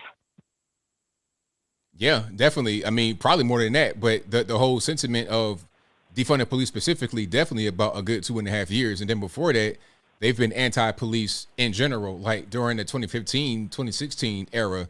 And it's kind of carried on all throughout. Very much. And now then all of a sudden with how they're trying to go with, we need to bring back the police force and such. I would say good luck with how that's so many of them being thrown under the bus or in the grinder. Good luck trying to get anybody. And especially it doesn't help what's going up in Canada that who wants to become a cop anymore. Right. Exactly. Very much. Not only that, but I live in Indiana, but near Chicago. And, well, you get the idea how that would have been played out. I've been seeing like some ads for like join the police force, be like a state trooper and such. Part of me almost had to burst out laughing. Just that sad state of how everything is turning. Right on, man. Well, thank you for the call. Definitely appreciate you. You too, man. Thanks for taking my call. Take care, my bro. I know. Oh, take care. Sorry. All right, shout out to the caller. And thank you all for being here yet again. Let's get to some more calls. Let's go. Hold on, y'all hang tight. Let me try to do. All righty, you on the line. 717, who am I speaking to? Hey, ABL, it's Moses. How you doing tonight? Oh, it's all right. How about yourself? It's all right. It's all right. So, I gotta say, I got 1 hour of my life yesterday that I could not get back after watching Biden run his mouth with a compilation of every speech he made for the past year. I mean, if you take a look at every speech that he said in 2021 and put it in the State of the Union, it's basically the exact same thing. Yeah, I mean, that makes sense because I've seen and heard quite a bit of those talking points before. It's very formulaic. And since he keeps saying the same thing over and over again, talk to the people. And it's like things that he thinks we want to hear rather than anything original or that matters in this moment in time. It's all about just feel good stuff. Yeah, exactly. And it's stuff that he remembers. So obviously he's a senile old fool. But I'll move on to 2 points that I think we may have missed. Did you, correct me if I'm wrong. Did you hear this correctly? That he said that the vaccine is a way to prevent transmission, even though we already know that it doesn't. Did you hear that, or am I hearing things when I heard that yesterday? Well, I didn't. I'm not quite sure I heard it yesterday, but I've heard it before. I've heard him say specifically, if you get the vaccine, you won't get the virus. I've heard him say that, but I'm not quite sure about last night. He may have said it, but I didn't quite catch it. Yeah, I think I caught it, but maybe somebody in the chat could verify. I could have sworn he said that.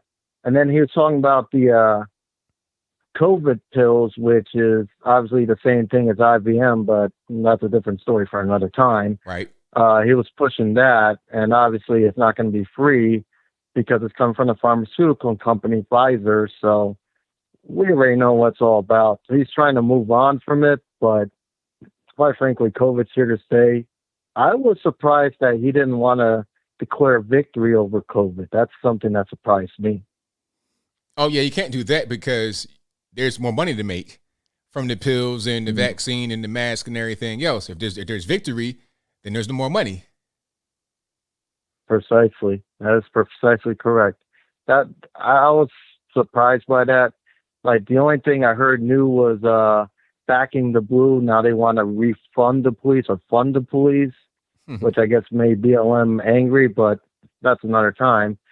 So, yeah, that speech, oh my goodness. I'm surprised that you stayed with it. I thought you were about to fall asleep last night.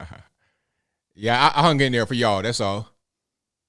Yeah, and we hung in there with you, even though that's an hour of our life that we cannot get back. Oh my gosh. But like I said, with the midterms coming up, we can't forget what these people did to us, like with the authoritarianism, with the mask mandates, and Biden trying to make our lives, and excuse me for saying this, a living hell, trying to go through OSHA with these mandates. He really tried to make our lives a living hell.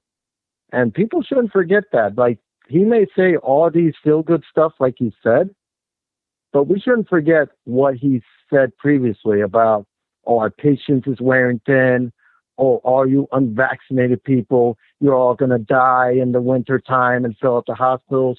We cannot forget that. And I think that's something important. Like, if any liberals or any Democrats, anyone that voted Democrats watching this, please hear me out. Please hear me out on this. Do not forget what this guy said, and don't forget about this authoritarianism that put masks on our children and smiled while they're at it. So we can't forget what the hell they put us through these past 2 years. That's right, 100%. All right. Well, that's all I'm going to say, ABL. Hopefully I'll catch you on the next one. God bless you. God bless everybody in the chat. And like I said, don't forget what these people did to us. Make sure that you remember what they did when you vote. Have a great night, ABL. Thanks for the call. Appreciate it. Appreciate you. Bye-bye. All right. Shout out to the caller. Get some more. Let's go. All right. Y'all hang tight for me, please. All right, Tariq, what's going on? Hey, ABL, man, we're really living in dangerous times, bro. And the only threat to America right now is our hostile media, because we have a media environment, which is reminding me of the lead up to the Iraq War, that if you have any dissenting voice about what happened in the Iraq War, no matter how intelligent, no matter how credible, you are always seen as siding with the terrorists. It was like you're either with us or against us. No matter how many facts you drop, no matter how much you said, hey, we don't think Iraq is trying to attack us. Hey, I don't believe they have weapons of mass destruction. The media, it doesn't matter if you're watching Fox, CNN, everyone was being attacked. The same thing is happening now with Ukraine. If you look at the media, there is no dissenting view of Ukraine.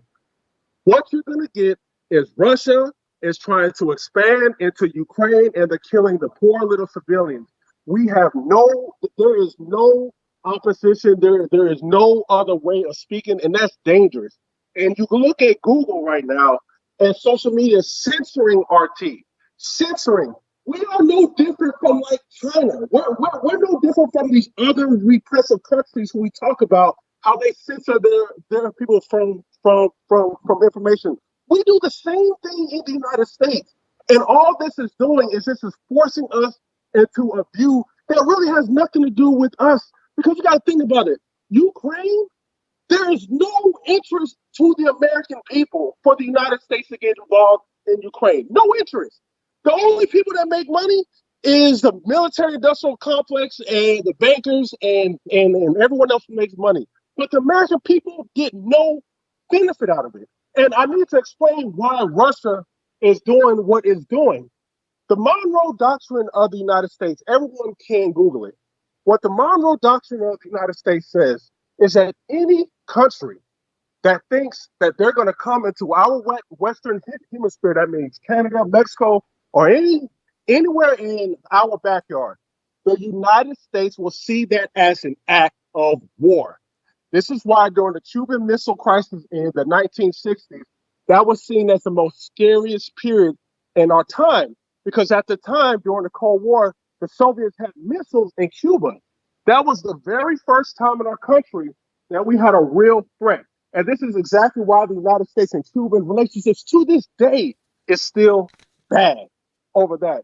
So we had to ask ourselves as Americans, because we don't want no one in our backyard who is hostile towards us, especially if they're Soviet Union. We don't want them in our backyard and having them install nukes and all to Canada and Mexico and like we're just going to sit there and just say, okay, well, it's fine. No, we are going to attack. So what's happening right now in Ukraine, Russia said, even though NATO is still expanding in the east, Russia said our red lines is Ukraine and Georgia. We do not want them as part of NATO because Russia understands that if Ukraine and Georgia becomes a part of NATO, then NATO can install missiles, nuclear weapons, anything to surround Russia. Russia does not want to be boxed in. The problem is the United States and NATO still left it open for Ukraine to join NATO, just completely ignore Vladimir Putin. And just keep telling them over and over again, we don't want a hostile power on our border. If you look at the media, this is just amazing to me. The media never plays any of Vladimir Putin's speeches. They don't play any of the Russian cabinet speeches.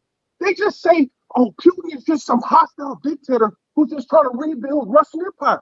Nobody in Russia, in Putin's cabinet is saying that. But they just keep repeating that. So Americans don't even know what Russia is saying. They have no idea.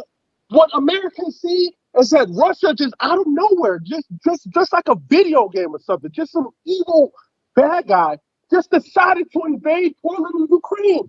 No, that's not what the reason is. It is because Ukraine is trying to enter NATO and Russia's like, no. Now, here's what the United States should have did. Because if you look at the Ukraine, they said 1 in 3 people in Ukraine speak Russian, only Russian. So if you have a country that is half siding with Russian, half siding with West, you want to make that country a neutral country.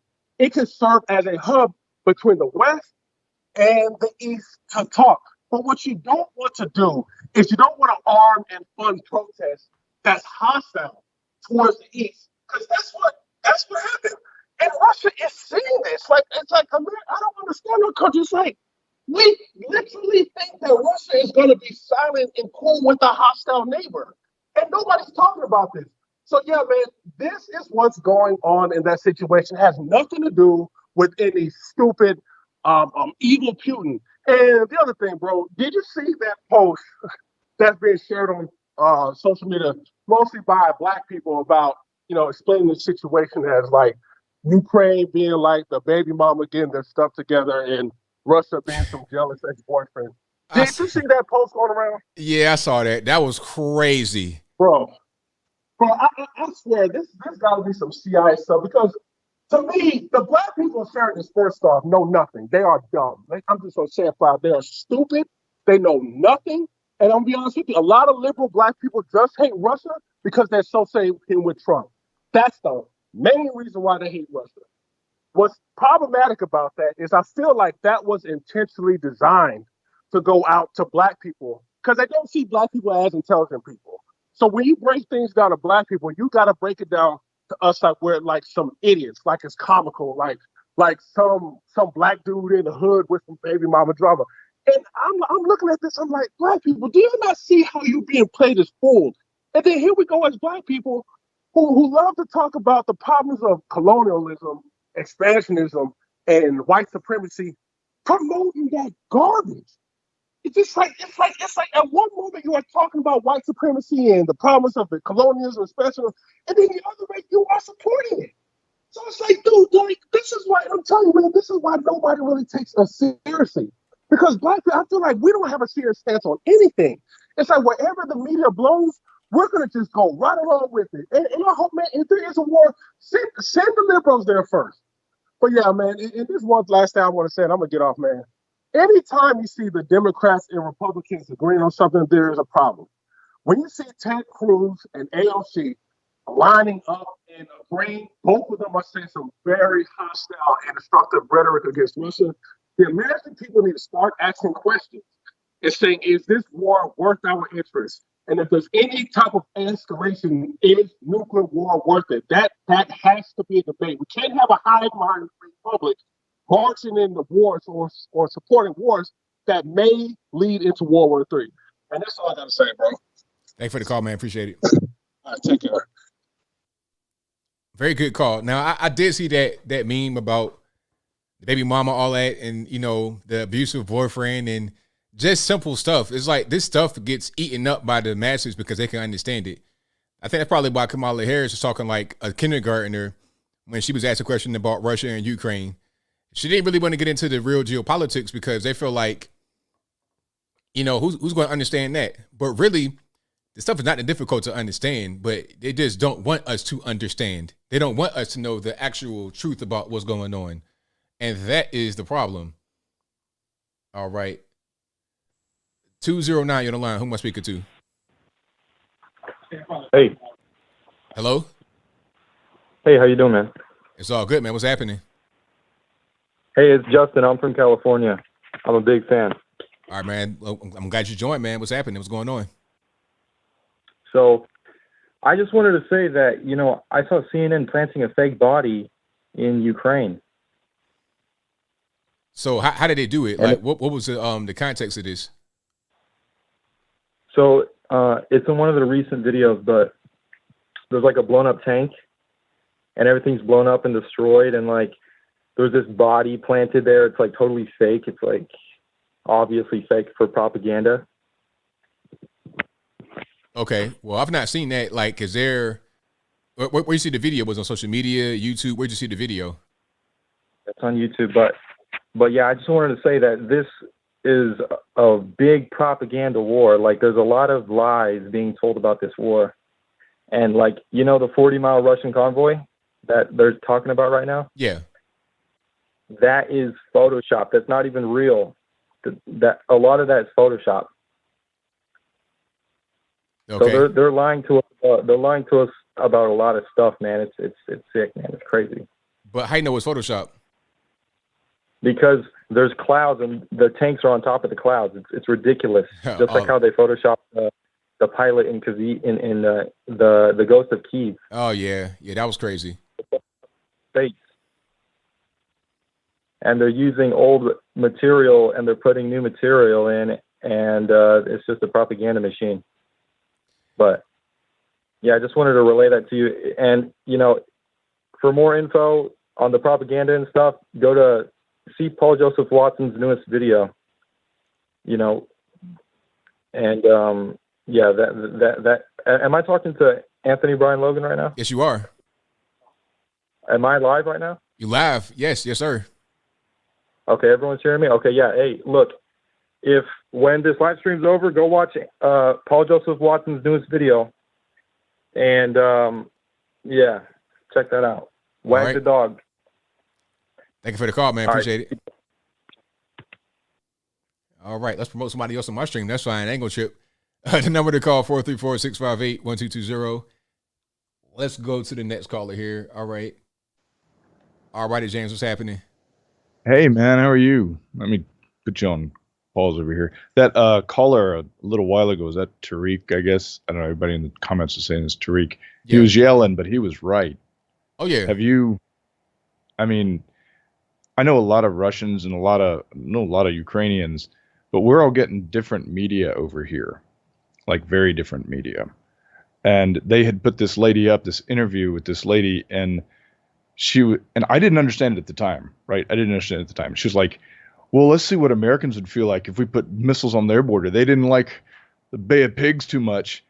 And it was all translated, had subtitles and stuff. And I was like, what's she on about?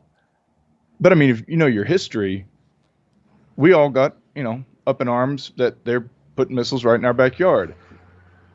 When NATO was formed, the promise was it won't go further east than Germany, right? Yeah, that was right. Yeah, because that was the whole thing about East and West Germany. And then, that was pretty much broken. And then you get the Baltics. They right in NATO. It's creeping up right up on them. So it's like, okay, you guys are getting closer and closer and closer. When are we going to stop here? And they don't want to say we're going to stop. So now I'm going to make you stop. Exactly. There was an ad. I don't know if I'm going to try this. Can you see this if I do this? Your camera's kind of glitched a little bit. Oh, is it? Yeah. All right. It's always messing up that thing. Forget that. Anyway, there was this political cartoon, this bear protecting her cubs, and she's like screaming outside of her cave, but it's Russia. And the narrative that they show in in the media and stuff is the close up of somebody being scared by the bear, but you pan back and it is this image of hang on, I think it's flipped. I'm gonna try to get this. It's fine. It's fine right now. Don't touch it. It's fine. Perfect right now. Okay. Yeah. You get this narrative of what people are looking at on TV, and it looks like Russia's the aggressor. And this is the propaganda that he was talking about. And this is the propaganda that everybody's like really pushing. There's a really great website if you guys want some really good, like professional, political. Yeah, that's it right there. Right. Yep. And, really good professional critiques of this, and moonofalabama.org. It's a great, it's one of those websites that we don't care right or left or the other. We're just going to give you straight. And it goes through the history of Ukrainian borders and why, basically why Russia is doing what it's doing now. And it's absolutely fascinating. But there's an article in The New Yorker by John Mearsheimer. Blames the U.S.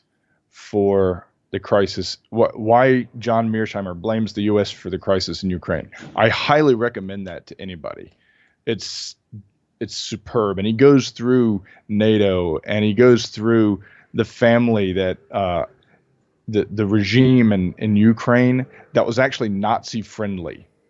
Mm-hmm. And back in 2014, I think, America, the CIA, paid for this regime change and put him into power. And Russia's looking at it going, hang on, man, you just put a bunch of Nazi friendly people in power. And people like, they're like, no, man, this guy, he's a nice guy. Except that he's not being nice to everybody else on the far eastern border who's trying to claim independence, and he's not recognizing them. That war's been going on for a long time, and Russia declared them, we recognize that as a sovereign state. I tell you what, this is all America's fault. I hate to say that, but it's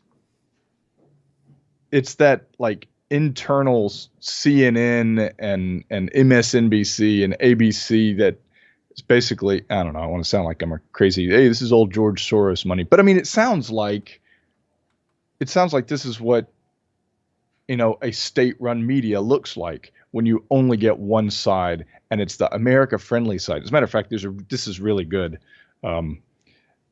If you go to that Moon of Alabama website.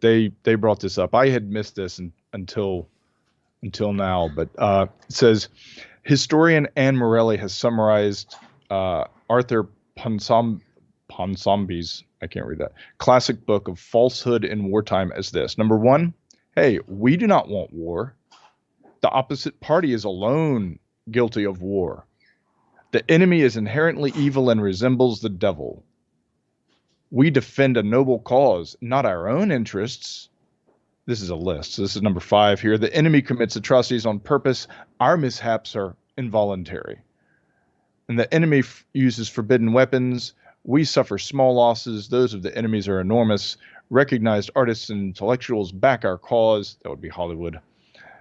Our cause is sacred, of course, and all who doubt our propaganda are traitors. Man, that right there is a perfect rundown of what we're seeing in the media. This is crazy. Yeah, I agree. I don't know. That deep, detailed analysis that ABL gives. I want to hear some. I haven't been able to listen. I wanted to talk about this the other day on the, I guess your Sunday. It's my Monday here, and it's pretty busy Monday here. But I had to go back and watch that later. That was a good analysis. That was really good. Thank you for that. Listen, I know you got a lot of calls. I'll let you go. Well, thank you for the call, man. I appreciate you. Yeah, man. Take care of yourself. Be good, everybody. All right. Great call. Let's get to a few more here. Let's go to. All right. Let me get to some calls. Y'all hang tight. And the number to call is 434-658-1220. Let's go to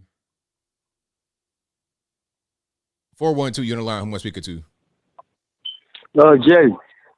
All righty. What's going on? Hey, I wanted to talk about Biden's speech yesterday. All right. He's just trying to switch everything around now. From the police, the borders had me. Oh wow! I was just like you because I had watched your laugh. I believe it was yesterday. I was watching. He said the borders. He didn't let them all in. Now he wanted to try to close the borders, like you said, the wall. You want to spend extra money, just let them finish the wall. And another thing, he talked about the LGBTQ, the Asian crimes and all that. Through the whole speech, he gave everybody their props, whoever voted for him, but he said one thing about a black person, that's the new judge. But he never said what he would do for black people. Oh nah, because he doesn't. You don't have to because you don't really care. You could say whatever. Because remember, during the election, he was like, "Look, man, vote for me or you ain't black." And we just took that like it was nothing. He said that, and he still got 90% of the black vote. So he has no point. There's no purpose in him doing anything for us because we don't request it. But other people, they want to talk about Ukraine and stuff like that. Yeah, see, and another thing, like where I'm from. Like most of the black people I know, they don't get into politics until it's time to vote for a president. Yeah. You know, so they don't really know what's going on. Ever since the pandemic, you know, I didn't like Trump at first, but I started following him and listening to him. I'm like, he's making a whole lot of sense. So I've been riding with Trump ever since then for like 2 years now. And, you know, thanks for the call, man, and great show, man. I'm going to keep in touch. All right, man. Thank you for the call. Appreciate you. All right, peace. All right, shout out to the caller. Yeah, he's right, though. A lot of black folks do not get involved in politics at all. We have no idea what's going on until we don't have any idea what's going on. We just go and vote for the Democrat. Okay, we might hear about the guy that's running from TV. You know, you hear, it's Joe Biden. And you hear about him from, you know his name from Barack Obama. That's the only reason why Joe Biden was successful in the primary is because of his proximity to Barack Obama. Because remember, the Democrats voted for Pete Buttigieg in Iowa, okay? But then when you go to South Carolina, it's Joe Biden because of all the black folks that vote for Democrats in the state. Understand this. Black folks are a big part of the population in South Carolina, like 33%, something like that. So when you're talking about Democrats that vote in the state, which is a red state, you're going to have maybe 70, 80% of the Democrats in the state are black. You see what I'm saying? So that's why he was able to get, out of at that point, he was losing. When he came to the black states, is where he won, because we know him from Barack Obama. We don't know anything about what's going on, anything about what he says, anything about what he's going to do. All we know is Obama was black. He was a vice president. I know him from that. Let's vote for Obama again through Joe Biden. That was how he won. He could come out there and say, F you, all this. I don't care. He black. He's close enough to being black because he's with Obama. 254, you're on the line. Who am I speaking to? Hey, good evening, ABL. How are you doing tonight? I'm well, man. How about yourself? Not too bad, not too bad.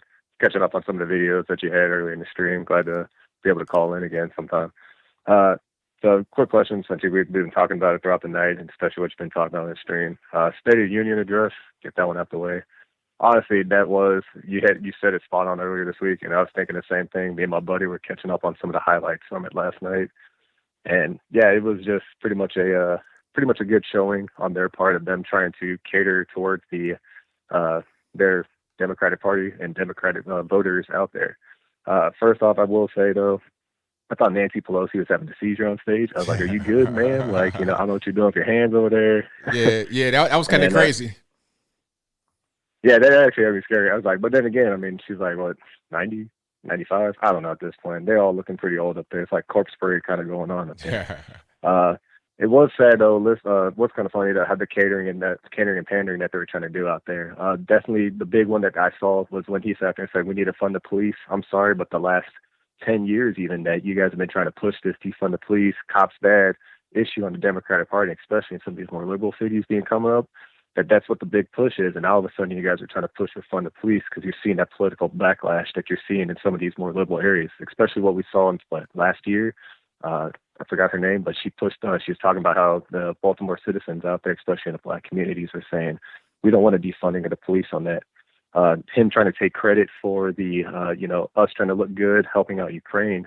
When Biden started saying that, I was like, I could have sworn back in 2017, 2018, Trump sat over there and actually gave ammunition and actually gave supplies to Ukraine to help buff that up. We're talking like anti-air missiles, anti-vehicle missiles and stuff like that. So we gave them stuff like that. But hey, Democratic Party has been trying to always utilize Trump's doings to make them look good. Talk about too, I like the, it's kind of sad to talk about this one, but it's a common truth. All right. So that whole Sesame Street meme by that guy who posted a meme earlier today with the N-word obviously used in it. We put a lot of pressure on this. We put a lot of, look at this guy who sat over there and posted a meme on that because, the bad word that's kind of utilized in there. But earlier today at the gym, I mean, I listen to Joyner Lucas too, but even at the gym, you got Joyner Lucas playing. You got, Little John in the background. You got some of these new some of the newer artists that keep come out of here and what's commonly used in the music. And it's not being looked at as frowned upon or anything else. We just kind of allow it and nobody says nothing. But it's probably because you make money off of that. And, this guy's picture obviously doesn't do that for him. But last but not least, I kind of leave you on this one real quick because I don't want to eat up too much time. I use this as a little bit of satire too with some of my friends at work, but the whole Ukraine-Russian issue I kind of see right here, right? So we see our NATO allies, we see people kind of sitting over there just saying, "Hey, good luck, Ukraine," and nobody's really kind of helping out. Yeah, we're giving supplies, we're helping them out that way, thoughts and prayers on Twitter, but it's kind of messed up that we're doing this. It's kind of messed up that the situation kind of occurred because these people are kind of left to their own. You have civilians sitting over there having to participate in defending their own country without any other countries around them. No EU, no interaction there. I understand they're not a part of NATO. I understand that they're not being seen in that alliance per se on there, but the fact that something like this is happening at a global level and everybody's kind of sitting back is kind of messed up. But here's the kicker though, right? We've seen this with Russia, okay? So Russia sits over there and provides I think it's 30% of their natural gas, 50% of coal production goes to EU for energy. Let's not talk about the 500,000 plus barrels that we've bought off of them to fund over here. But hey, Keystone Pipeline was pumping out 865,000 barrels just in the United States. But that's a different story for another time, right? Anywho, So we're seeing this with the EU nations kind of not really helping them out on that. And this is where I'm being joking. So, federales, YouTubers, don't flag this channel. But I joked about it. I was like, think about it. Energy prices that they're having now, they wanted to go green energy, get rid of nuclear power plants, start going over to wind turbines and solar energy and stuff in the EU. Who was fighting for that? Who told the world, how dare you sit over and use this dirty energy? Greta Thunberg. I'm just saying, she's probably like a Russian plant, so this could happen. But they got to rely on Russia to get their energy. But, hey, jokes aside on that one. I'll let you go on that one. Good show. Y'all have a good night on that one. I got to get back to a few things, so take care, ABL. Thanks for the call, man. Appreciate it. Yeah. All right, let's get to a few more.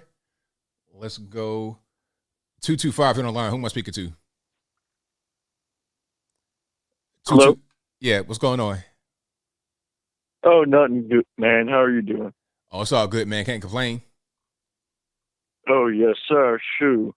But my question was concerning, that some stuff going on in my neighborhood. They had a shooting out. And I was just going to ask, how would you solve the problem with crime and niggers? Okay. I felt that one coming. That was, I was like, I had my finger on the trigger. And I was like, nah, I'll let him go. And then he went ahead. It's like, okay. Let's get to the next one here. You see what I'm saying? And people say that the N-word shouldn't be offensive, but then the first thing they want to do is hit you with the N-word to offend you. So I was like, how about we just not do that? Let's go to the next one. And hold on one second here. And all right, we good. All right, you're on live speaking to 773. Hey, ABL, it's your Chicago police officer friend. How you doing? Oh, it's all good, man. Can't complain. Yeah, especially after that last call. Hey, listen, number one, I wanted to get your opinion. Many executives, even many stars, celebrities, they have somebody else handle their social media. And this Estee Lauder guy, the fact that he is a baby boomer, I'm wondering if he had some younger assistant that was in charge of his social media and put that up there, and then he just took responsibility for it and took the hit. I don't think so, because it wouldn't make any sense. It's like, why would an assistant do that? Because it wouldn't help the guy, the Estee Lauder guy. So, I don't really see that happening. Because no, it doesn't help him, but it seems to me that that's something that somebody much younger than him would even post or be interested in, and it kind of something doesn't make sense there with me, but it's neither here nor there. The guy's a millionaire. I think he's going to be all right. I don't think he's going to be applying for food stamps anytime soon. So that's that. Right. And then, the State of the Nation's State of the Union speech. What a bunch of smoke and mirrors that was. Because here's the thing. All you have to do is, you have a limited time to talk. You fill the time with things like, and there's Danny up in the balcony who has, the 9-year-old who has diabetes, and, this is how much it costs for his penicillin, and it's only it only costs the drug companies $10 to produce, blah, blah, blah. Well, yeah, they can lower the price of penicillin because they made so much money off of this COVID thing. So that's so ridiculous. It's all these talking points, and somehow they want to take credit now because everybody's mad, including people from their own party, about crime, and now it's fund the police. Oh, wait, you defunded the police, and now you want the federal government to fund the police all over the country. Is that what it is? It's so frustrating. It's really frustrating. And one last thing, and a personal thing. Pretty soon I'm going to be your retired Chicago police officer friend because I'm going in tonight to put my papers in. So because of this vax mandate, on the 13th of March, which is coming up soon, If you're not vaccinated by the 13th of March, or you didn't get the at least one vaccination or the first vaccination, you'll be put on a no pay status and then summarily fired after that. So, like I told you, I have my, my pension secured. So it's time for me to go. But I love your show. I'll always be listening into you, and I'm glad to be a participant. Well, thank you for the call, and congrats on the retirement. I know it's not on the best terms, but hey, you served your community, served your city, so now you get to just, do what you want to do from here. I appreciate it, ABL. Thanks a lot. No problem. Yeah, man, I'm glad he's able to have his full retirement, all his benefits and everything, because a lot of people, they're being forced out, and they're not quite at their retirement age. They're like almost there. It's messed up. And for nothing, because the vax don't even really help at all. Let's get to some more here. Let's go to, all right, 713 on the line. Who am I speaking to? Hey, ABL, this is Robert. All right, man. From Houston, Texas. All righty. What's happening? Nothing much, man. I just want to give you praise, man. There's not too many black conservatives out here doing what you're doing. You and B. Tater, man, I really appreciate what y'all are doing out here and just waking up the people, the masses, man. And I really appreciate it, man. Just giving you props, brother. Thank you, man. I appreciate you. Yep. Shout out to the call, short and sweet. I appreciate calls like that. Just showing love. It means a whole lot to me, for sure. All right, and thank y'all again for being here. You guys are the best audience anywhere on the internet. So if you enjoyed what you heard thus far tonight, please give the video a thumbs up, like the video, share the video, do all that good stuff. 541, you're on the line. Who am I speaking to? This is Jeffrey from Oregon. How you doing, ABL? I'm well. About yourself? Good. I watched State of the Union yesterday, and I just want to give an opinion. I don't know. I missed most of your show. They wouldn't let me on, and then I finally got on. But anyway, it sounded like Biden, after the Ukraine speech, he mostly said, the medicine and all this. That's all what Trump said in his union speech, right? I mean, it's like he stole most of Trump's stuff, if I remember correctly. Well, I'm not quite sure about exactly what Trump said, but I did remember him. I do remember thinking that this was more of a conservative type of speech, trying to salvage the 2022 midterms. So, if Trump said it already, I wouldn't be surprised, because that'd make sense. I mean, go to the guy that had some of the best speeches, take what he says and rebrand it for yourself to try and, fix this disaster you got going on, at least from a PR perspective. Oh, most definitely, because I'm sure it wasn't word for verbatim, but it definitely, Trump was lower priced medicine. He talked to other people, warriors up in that thing, and like he talked to the diabetes kid, had medicine down. And then also, I was so disappointed with Pelosi. She didn't rip the speech up. Right. Yeah, I remember that last time. But, she can't do that. Okay. You got to get up in the background and do the awkward little clapping and finger rubbing. Oh, yeah. And then when burn pits came up, she rubbed her hands together like I'm not going to say it, but anyway. Okay, you have a good night. I don't know. It just reminded me a lot of, like you said, it makes sense now. Midterms are coming, and they got to fix something if they want to win. That's right. Okay, you have a great night, and thanks again. Thanks for the call. Appreciate it. Yeah, that's midterms coming up, so you got to just act like you're a conservative now. You liberal throughout the campaign, throughout the presidency. Then now, okay, now I'm a conservative now. I'm one of you guys. 901, you're on the line. Who am I speaking to? Oh, ABL, I got through. Yes, sir. My name is Zach, and I am calling you from Memphis, Tennessee tonight. How are you tonight, sir? Oh, well, how about yourself? I am doing well. So I wanted to just talk about pretty much the education system, pretty much. I know it's a little off topic, but I think that it would be good for, all your listeners to know what it is we're really up against education-wise. So I was born here in West Tennessee, went to school here in Memphis, and around my 10th grade year, the school got so bad that teachers just started quitting. And when they hired a teacher to teach English, there was one problem. She couldn't speak any English. Wow. That was just weird. But I mean, the thing about it is, I mean, this was back in the 90s. And so, I mean, if things were going that bad back then, I can only imagine what it's like now. And you got like a couple of generations to undo this crazy stuff that's been going on in schools for the better part of 40 years.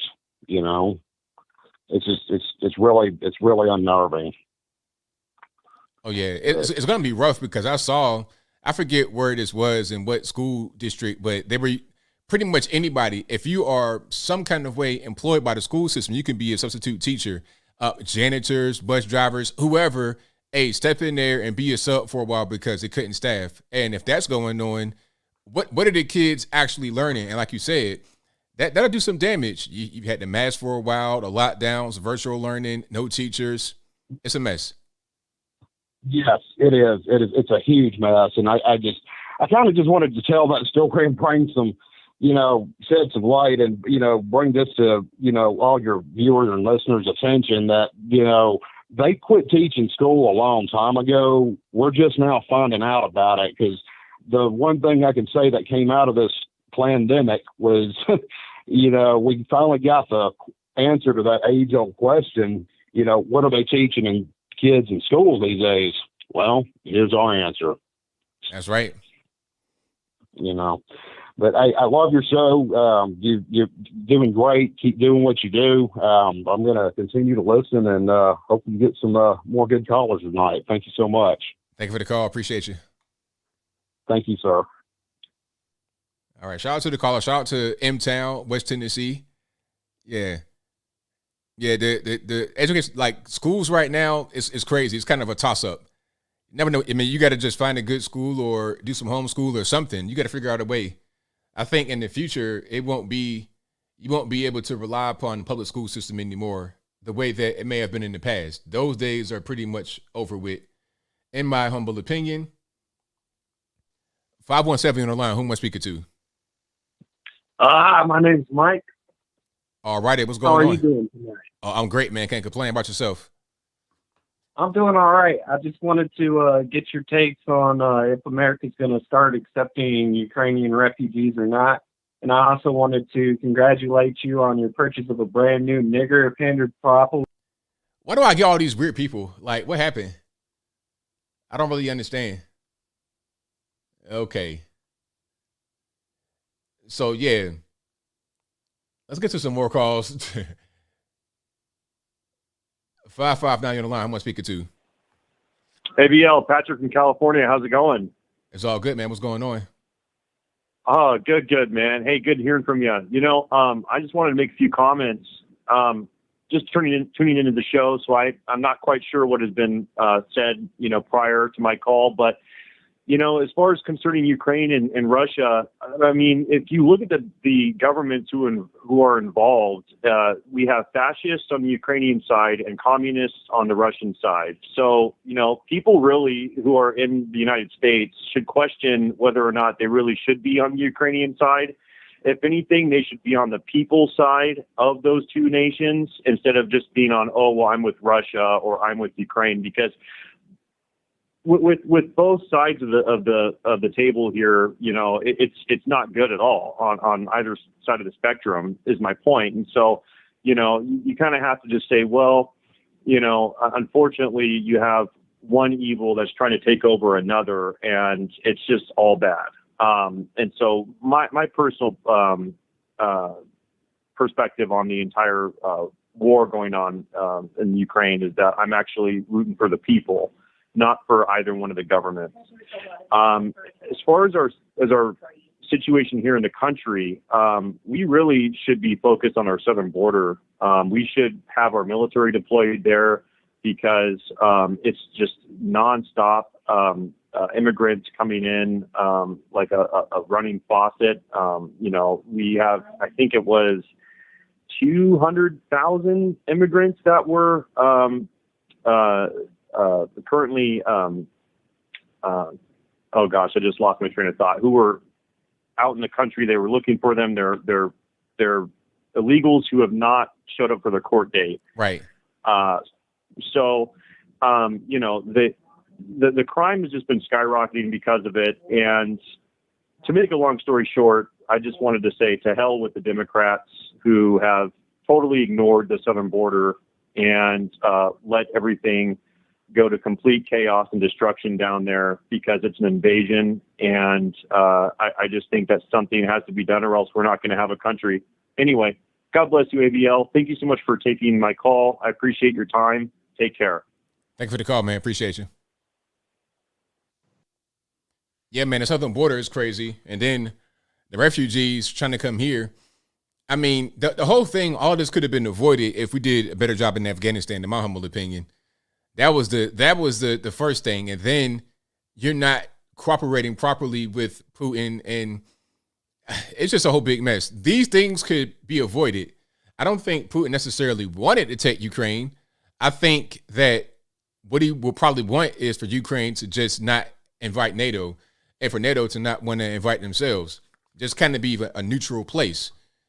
That's probably why he took Crimea, because Crimea, if he has that, then he has an advantage. He can have Black Sea and military right there in case something gets weird. In case they want to do what they're doing right now, you have Crimea as kind of a launching point. So that's probably why that happened at that time when it did. Let's get to a few more. And thank you all for joining. Couldn't do it without you. Let's go to 617 on the line. Who am I speaking to? Hey, ABL. This is Jenna in West Virginia. All righty. What's going on?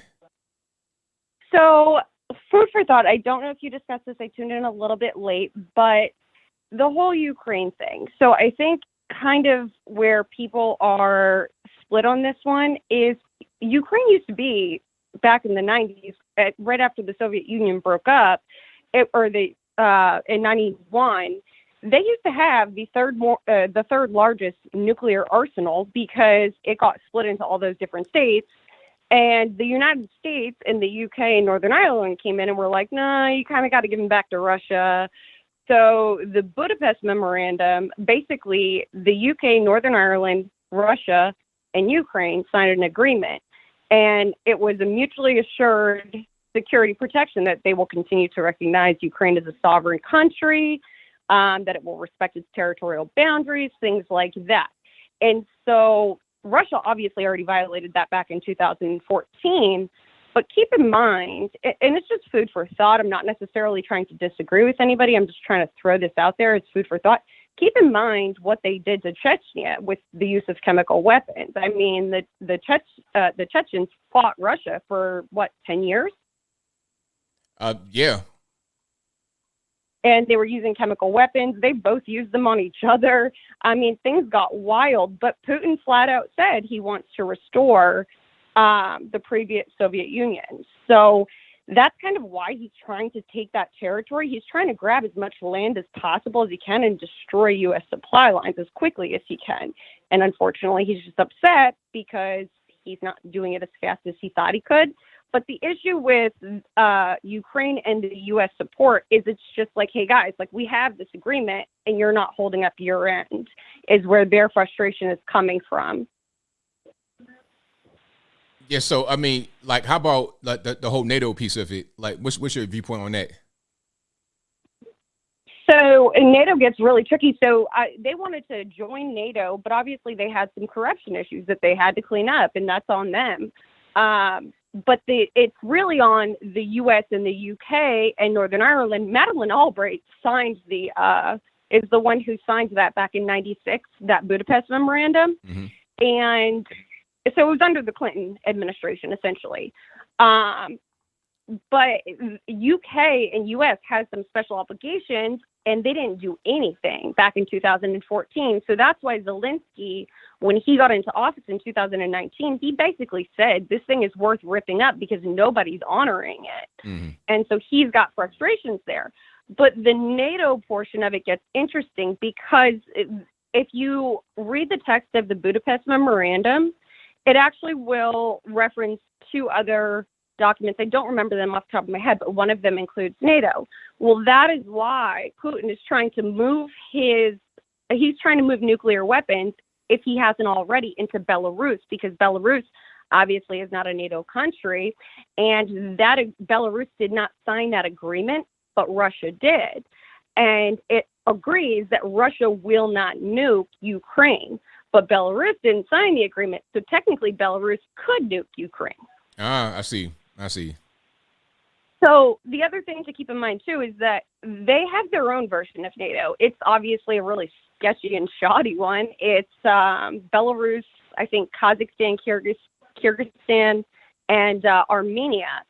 So the other frustration is it's just the things that are being done, they should have already been done, because we knew all of this back in like November. They were publicly saying this. And it's like, why are we not slapping on sanctions on all of the CSTO countries? They don't have an Article 5, they have an Article 4, which basically says the same thing as NATO's Article 5. So it's not like they can do a whole lot of damage, but it's kind of a situation of like, hey, just so I don't have to tell you again in 5 minutes, you shut up too, Armenia. You know what I mean? Right. So what's the end game here? Like, what's going to happen, in your opinion, at the end of it? Will Russia take Ukraine? Is it going to be kind of like autonomous? Like, what do you think will be the end of all this? I don't doubt that he'll level Kyiv. I definitely don't doubt that he will eventually take control of the major cities. God forbid. I really hope that lives get spared, because that's the other issue. Is like, this is just war crimes at this point. You can't, international law, you cannot use vacuum bombs, and they're using vacuum bombs in civilian areas, and that's a war crime. But I think that he does retain control of it, and ultimately I think that they're just going to fight. Like, the Ukrainian people are going to end up driving them out, but it's going to be a situation similar to what happened in Chechnya, where they had to fight for 10 years.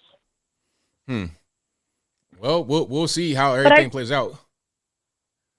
I just hope that they spare the civilians, because it's really sad for everybody involved. And I know the Russian soldiers too, it's like sad for them, but it is what it is. But there's a document that the U.S. signed that said, hey guys, we got your back. And now we're just like, yeah, about that. Right. So that's kind of the issue. Well, I thank you for the call. Definitely appreciate you. Thanks so much. Have a good night. Yeah, Ukraine, they pretty much, they got to figure it out on their own. That's kind of what's going on right now. All right. 886 on the line. Who am I speaking to? Hello, 8869. Yeah, this is David Dubine at DAP 2030. All right, what's going on? Hello, can you hear me? I can. Hi, this is David Dubine. All righty, what's happening? Oh, I see there's a little delay on there. Great. Yeah, so don't watch the stream. Just talk to me on the phone and turn the stream down in the background for me. Okay, can do. I wanted to talk about the food shortages that are inbound, because not a lot of people are looking at the fact that Ukraine and Russia supply 30% of all the exported wheat and corn on the planet. And then, the wild card there, Kazakhstan, which had a little bit of problem, 2 months ago, is also the swing exporter that supplies China with 10 million tons of grain. So you can't tell me these two bread baskets on our planet are both in turmoil now with the same central players. So, I wrote a comment in there saying, if they can't get you to go to this digital system by forcing people for COVID, they're going to make you do it through the food, because digital ration cards are the next step. Central bank digital currencies, and they're going to get you on the digital ration card. It's not going to be like our grandparents in World War II, where they put their piece of paper down to get a pound of butter a week or a pound of sugar a week. You want that food, you're going to have to get on that same digital passport, whether it's for COVID, and this is going to be it. But, if you starve people, like what was that, Kissinger says, you control the people through food. You control nations through oil. You control the entire civilization through food. And here we sit The crux of everything on this planet is around oil and food. And if you look at Russian exports of oil, 7.5% of all exported oil daily comes from Russia. So we're just going to cut off 7.5% of all oil across the planet, and we're expected that nothing's going to happen. And you know what's so silly is how did they get the populace to support this, to create shortages for themselves? They're almost demanding shortages and unacceptable price rise increases. Nobody's going to be able to afford this. So just a distant early warning, the food is going to get very scarce. There was, and you know, one last thing, Anthony, thanks for taking the call. There was a fertilizer shortage and an herbicide shortage already this year. They were expecting 12% losses in global production this year from the fertilizer and herbicide shortages alone. Wow. And now you're adding this on top of that. So I'm wondering what's to mask what? Was it the grand solar minimum crop losses globally, and they were using supply chain shortages and fertilizer shortages to mask the grand solar minimum crop losses? Or is it now Russia embargo to mask the crop losses? And how many layers are we going here for explanations? Because the general populace would be extremely angry if they knew 20 years ago these cycles were inbound. Most governments and elitists, globalists knew it, and they didn't do anything or warn anybody. And here we sit today. And please, people, get out there and prep up, because this food shortage is no joke. When it comes, you are not going to be prepared, and it is going to hit you blindside. And Anthony, thanks for taking the call. I appreciate it, man. Thanks for your brilliant thoughts and doing something positive for humanity. Thank you very much. Thank you. Appreciate it. Wow. You know, that's pretty deep, because you're talking about corn. Like, one thing about, that's like wheat and corn, you're disrupting the food supply chain. Not just, you know, a normie may think like corn on the cob. No. Corn soup. No. We're talking about feeding fish, feeding all types of animals with the corn.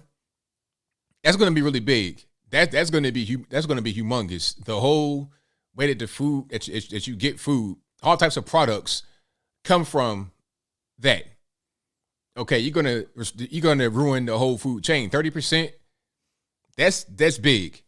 Look what's going on with the oil right now. And then on top of that, you got food that's going to be a problem. But you know what? How about, I got a hot take. It might be all right for a food shortage. Not a severe one, but a little one.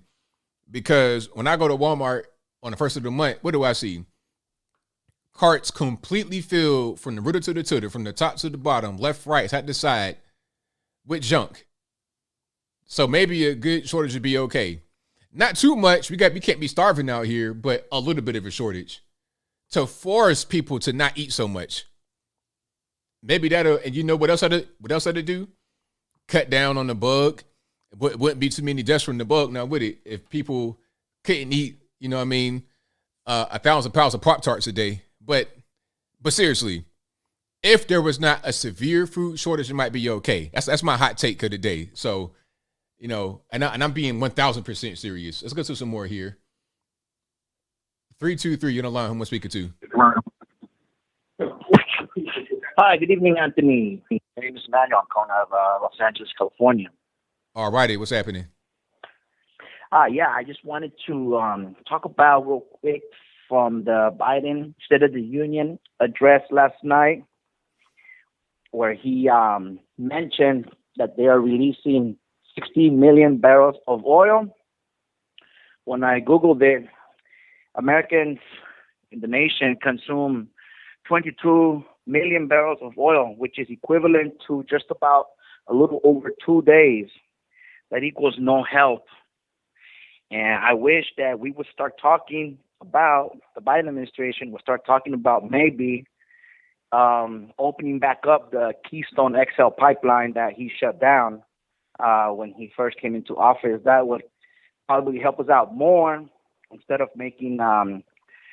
funding not directly, but somehow the war in Ukraine. And that's all I got. I'll let you get back. Thank you for the call, man. Appreciate it. All right. Good night. Bye.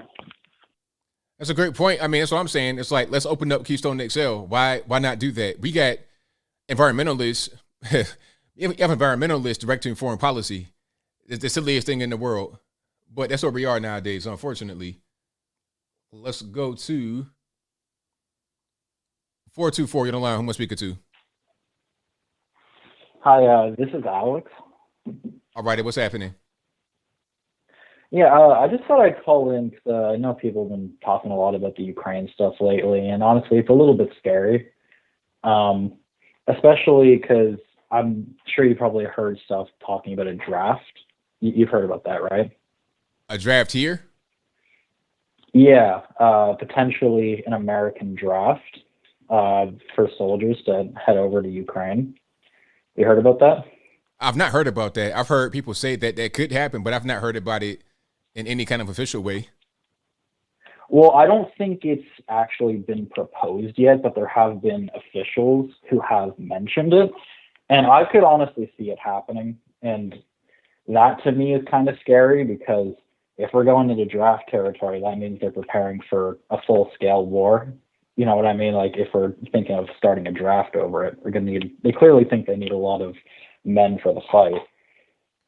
Yeah, I don't see that happening because if we get drafted to go over and fight like in Ukraine, we'll be fighting the Russians. Now, if Americans fight Russians, now you have World War III.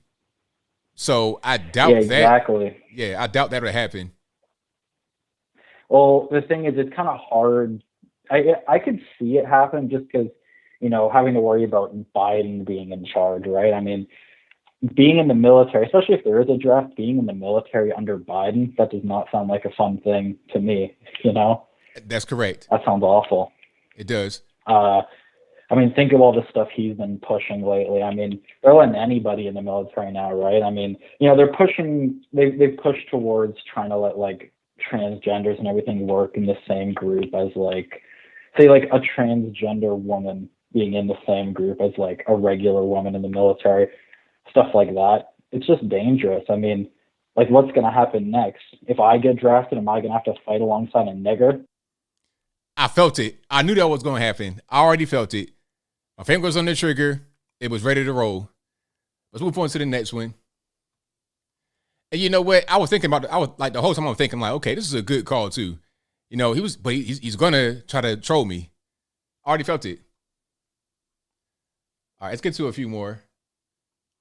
Let's go to 215. You don't line who am I speaking to? Hey, ABL, how's it going? It's all good, man. What's happening? Good, and that's kind of a shocker. What I just heard. That's like the third caller that said that. Yeah, it must be and somebody. You were just ready. You yes, were on point. Yeah, somebody probably like sent out some kind of. I don't know. It's weird. Yeah, but anyway, I don't know if you got this, but somebody I know has sent a video to your Instagram. Are you still able to access your Instagram? Yeah. All right, so I don't know if I wasn't able to watch your last stream because I was at work, but if you got the message in your video, it was basically saying how in Philadelphia, how a woman was assaulted by a guy. Mind you, he's a white guy, she's a black woman. And he yelled racial slurs at her, right? He yelled racial slurs at her. And mind you, this is all in the video. He yelled racial slurs at her as he like assaulted her. Not like beating her up, he just like punched her and pushed her a little bit and yelled racial slurs. So basically, and it's all on camera. So basically what happened was he had got arrested for it. And when they looked into his criminal history, he basically has a criminal history. He just has like numerous drug charges, assault charges, resisting arrest, all kinds of stuff. So basically he's a criminal. And mind you, on top of that, not to be racist, but he's a white guy. And get this, here's the shocker of it all. He gets out because the $0 bail, the local news had covered it. And he gets out. He doesn't even do no time in prison. He gets out the next day because he didn't have to pay a bail because the $0 bail policy. Oh yeah, I've seen that quite a bit where they can just commit crimes, get locked up, and go right home because it's $0 bail. I've seen that quite a bit. Yeah, and We're trying to actively get that video out right now, like, because I want to protect blacks from whites.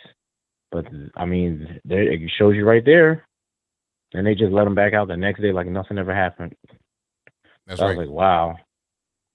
And one more thing I wanted to touch on was, so a lot of people said Russia taking over Ukraine, trying to conquer Ukraine at this point. Your honest opinion, how do you think it's going to go? I'm just curious. That's a good question. I think that Russia is going to succeed at this, and I'm not sure what they're going to do next. I think whatever kind of resistance Ukraine's going to put up is going to stop at a certain point. And I think the goal of Russia is to kind of create like a puppet government. I heard they want to get the president out of there too and start their own president. But they probably want the whole country. But what'll probably happen is they divide it into halves, like a East and West Ukraine type thing. That'll probably be the result. Got you. Yeah, that makes sense. All right, then I don't want to take up too much time. But do check out that video if you ever get a chance on Instagram. I would love to see you react to it. Oh, I'll check it out for sure. All right. Have a good one. All right, now same to you. All right, shout out to the caller. Great call. Let's get to a few more. And the number to call is 434-658-1220. Let's go ahead and go. All right, hold on one second. And all right, let me get to the next call here. Y'all give me 1 minute because I'm getting a bunch of calls that I could tell are already fishy. Let's do 918. You're on the line. Who am I speaking to? Hey, what's up, ABL? It's Jamie Scotsman from Oklahoma. How you doing? Oh, it's all good, man. How about yourself? Oh, pretty good. Just watching your show like usual. Man, these freaking trolls tonight, man. I don't know what's up with that. Yeah, it happens occasionally. Yeah. Anyway, I don't really have a lot to say. I was gonna kind of echo what someone said earlier. That one dude from I can't remember where he's from, but about the State of the Union. I mean, Biden pretty much did copy Trump. I mean, not like word for word or verbatim, but in the way that he delivered it. You know, he touted all these accomplishments but unfortunately, they're all lies. I mean, under Trump, they were like real, like that stuff actually happened. But Biden was touting all this great stuff that he's doing and how great everything is, but none of it's happening. Right, exactly. But see, people that don't really look at politics, when they just all they going to hear is some of the talking points. When they may watch some of the highlights on their news show, if they decide to watch it, they'll hear the highlights and they'll believe it because the news is playing it. Although in reality, it's not actually happening. Exactly. Yeah. And pretty much everything that Trump did that was good, it was Biden and the Democrats' agenda to reverse it all on day one. You know, the border, the pipeline, the foreign policy. I mean, they just undid it all because they hated the man so much. And that's what's really so frustrating. You know, it really is. Absolutely. Yeah. Anyway, what are we going to call the name of Nancy Pelosi's little dance? I mean, I've heard a lot of different names being posed today on the internet where she stood up and was praising the burn pits during last night's speech. Yeah, little snake charmer, genie in the bottle. I'm not sure what's going on. Yeah. Yeah, that was really freaking bizarre. That was just beyond bizarre. All right. Anyway, man, thanks, dude. Love your show, and I'm just going to keep on watching. All right. Thank you for the call, man. Definitely appreciate it. All right. Later.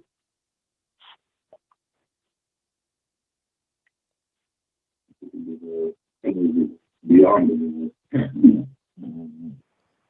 All right. Anyway, man, thanks, dude. show, and I'm just going to repeat on this. Hold on. Having a hard time with Skype. All right, there we go. I think I found it out. Skype wanted to act up for a minute. All right, let's get to some more. And I got a little bit of time left for some more calls. The number to call is 434-658-1220. And we're going to go ahead and get through it. Let's go 901. You're on the line. I'm speaker to. Hey, this is Michelle from Tennessee. All righty, what's going on?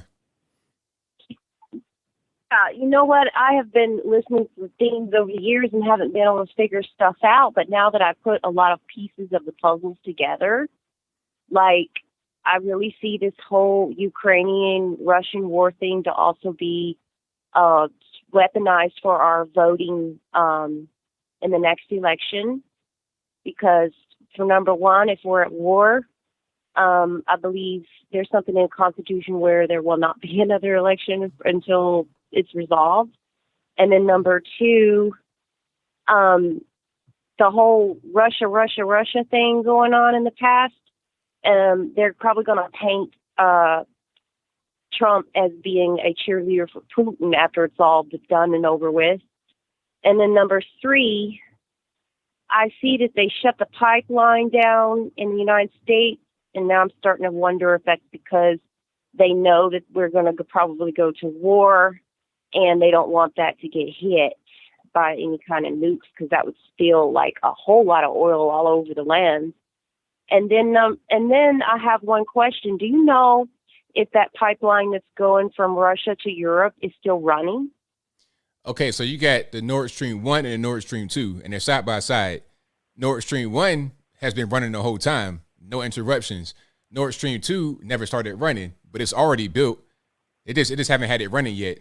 So it wasn't operational when they stopped it, because they were still trying to get it rolling, but it's already ready to go. And I think what happened is after this whole thing is over with, they're gonna turn the button on and get the oil flowing. Yeah, when everything is resolved, maybe in their way they like it, I guess. Yeah, I suppose so. Whenever the media stops talking about it, they'll get that oil flowing again. Yeah. So you don't know if that pipeline in Russia is still running or not. Well, to Europe. Well, the Nord Stream 2 was not running at all ever. It just got finished being built, so it wasn't running. But the Nord Stream 1 is right beside it. That's running. That's been running. Wow, that looks like a security threat right there for a lot of people. How far does that thing go through Europe? It goes through the Baltic Sea, so it goes from St. Petersburg, Russia, to like the northeastern part of Germany, right by Poland. So it goes through the water mostly. Ooh, that sounds very dangerous. I don't know what could happen between all this, but they're talking about China starting to cut up a little bit too now. So always. I'm getting a little scared. Well, I think we're not going to really be worried about it, because I don't think we're going to get involved with what's happening over there as far as the U.S. troops going in. Now, if you see us going over there, that'd be a problem. But again, if you're talking about midterm elections and trying to have things right for that, I don't think starting the war with the entire world would be a thing that makes sense for us to try and get people in office. Right. So what about giving all the weapons and stuff to the citizens? That's going to put the citizens at risk. Innocent people that, don't have very much training, and they're going to have all these weapons, and he's going to see that as a threat. Do you think he could probably do something crazy soon? Because I heard that they're going to do a martial law in Russia coming Friday, and they're telling people to stay in place, or I don't know what's going on, but it's all like beating that war drum, Yeah, but they already have weapons in Ukraine anyway, because the Ukrainian military, the police, they're giving out weapons to civilians. So that's already an issue right there. I just think ultimately Russia wants them to surrender, and if they don't, That'd be the biggest problem rather than them having weapons. I mean, I personally see it that the Ukrainian president is not doing his people right by telling them to get in there and fight and make these cocktails. I mean, it just sounds like the whole city's going to get torn into Syria, Afghanistan situation, and there's not going to be no rebuilding. All these people are probably going to need to be relocated, and everybody's going to be like, it's going to get bad. This is not looking good. I really feel like very concerned. I feel like a domino effect is going to happen where every single country in this world is going to feel it somehow, especially if the United States collapses, financially in some way, which they can do back to us what we do to them in some way with the help of other people. They have some of the best cyber people too in the world. I mean, I'm a bit concerned, and I just pray that this is all over with soon and that they come to an agreement, because at this point Putin's not going to back down, because he knows he's going to have to suffer the consequences even after he backs down. So he's going to be like the crazy person in war, you're going to lose, you might as well just die till you fight till you die kind of, attitude where I mean, somebody needs to take him out, and I'm hoping his own government does. Somebody in his government gets brave enough to turn that gun to him or something, because this is not looking good at all. Well, we'll see what happens, but thank you for your call. I definitely appreciate you. All right. You have a great one. Bye. All right, now. All righty. That will be a wrap for me. Thank you for joining. I couldn't do it without y'all. Shout out to everybody for calling in, all the good people. The trolls, step on the Lego, choke on some chicken bones. You already know what time it is. But thank you for being here. You guys are the best audience anywhere on the internet. So if you enjoyed the stream tonight, please give the video a thumbs up. If you're listening to your favorite audio streaming platform, please give me a 5-star rating or review, whatever you can. I'd appreciate it. That'll help me out tremendously. I got some more super chats on deck. I'm going to get to those. If you couldn't get on tonight, blame the white man. It's not my fault, but I got super chats on deck. Oh, and thank you to the mods for doing a good job keeping the chat in check. The calls are a different story, but shout out to the mods for doing what you do. Appreciate y'all. And let's go ahead and get to these here. Thank you to Wolfgang, who says Russians actually want hardships. It's like Lent, these sanctions. If you want to beat them, we need a higher purpose. Why not work on making space travel cheaper, save climate, and by producing in space? Also, thank you to Bob K. MIT, who says, I was watching MTG's response to the State of the Union speech on Right Side Broadcasting last night on YouTube, and YouTube just cut it and removed it in the middle. Did you see that? I didn't see it. That's interesting. But they do that kind of stuff all the time. Little sneaky edits. They do stuff like that pretty commonly, unfortunately. Let me see. Bob K. MIT says, after the trolls called in, I wanted to call myself. I took a couple of shots, and I respect your rules. And my 20-year sailor would have come out on them. Keep doing what you do. Thank you, man. I appreciate you. It's all good. Also, Fat Steven Seagal, great name, says, my waistline is under siege, especially on YouTube. Fauna Face says, yo, ABL, right now look up the funniest news clip ever aired, LOL, by YouTuber Meme the Left. News gaff of Biden mistaken for a pedo last night. I think it's a Zetos King Sword, who says, time flies. Glad to be here. Thanks, ABL. Thank you for being here. You got a 29-month badge. I appreciate you. Thank you to Michael Guest, who says, it's all just a distraction from the failure of the Biden administration. Conservative Dragon, thank you for your super chat. Like the thumbs up emoji. Thank you to Joe Ryder 84, who says, ABL, what would you give up for 40 days? What would I give up? Hearing Kamala Harris's laugh for 40 days. Matter of fact, I can do without that for the rest of my whole life. How about that? But no, seriously, as far as like things that I don't know. I'm a minimalist type of person, in my opinion. So I don't really have a lot that I would need to give up. Yeah. So I don't know. Somebody 84 says, ABL, did you hear one of the Be Unknown founders' comments about the Ukraine invasion? She was saying we're caring about Ukraine because they're white. It's so silly. I mean, what were they? Were they white in Afghanistan too? I don't know. It's weird. People are weird. Thank you to Conservative Dragon, who says freedom is so wonderful. Seeing kids Don't have to wear masks no more in Michigan schools. That's right. Shout out to all the maskless schools. Thank you to Jordan 84 who says, ABL, which one of the squad do you think will lose? That's a very good question. I don't know. Maybe Ilhan Omar, maybe, because you have there's a Muslim challenger, well, a Somali Muslim to be specific, a Somali challenger that could take it.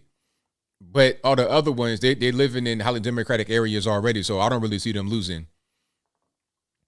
Thank you to John Stokes for the donation. Thank you to Pamela White who says, Sun Tzu, Art of War, always listen to your adversary. There you go. Thank you to Savian Brooks Making Trucks who says, this is Chelsea Brook, changed my name, working on the channel maybe. ABL, commend you for your poise with trolls. If you need an extra mod, recovering from a leg break and free to help. Much love, chat. Thank you for that. I appreciate you. Thank you to Bobcat MIT. Already read that one.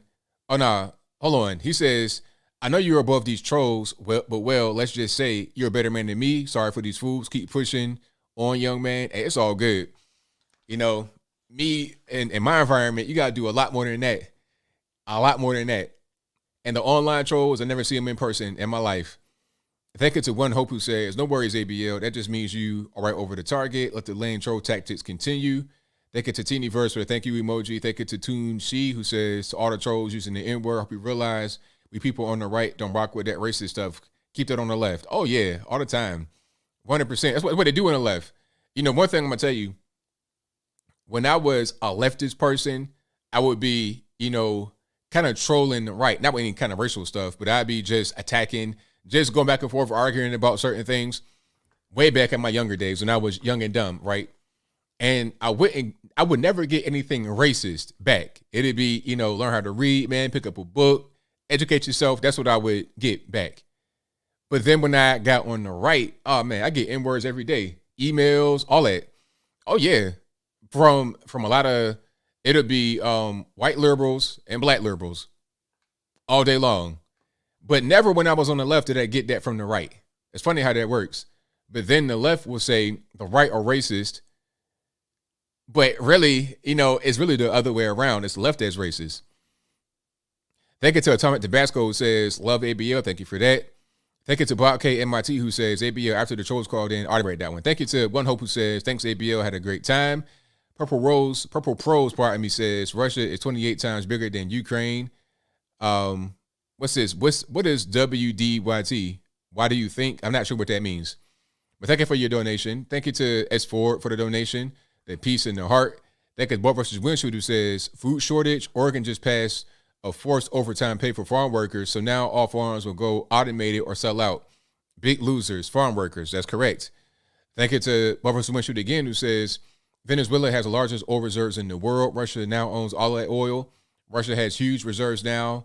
High oil prices only helps Russia. Facts. Big time facts. That's how it works. But our foreign policy, I have no idea what's going on. I think you got Kamala Harris not only giving these cringe radio interviews, but also controlling our foreign policy because, I mean, the things that we're doing don't make any sense. The same way her explanation of Ukraine and the Russia kerfuffle did not make sense. But that'll be a wrap for me. I'll be back live again, maybe tomorrow if Tatum streams, but I'll be back live again for sure on my channel on Saturday. Same time, same place, 8 p.m. Eastern Standard Time.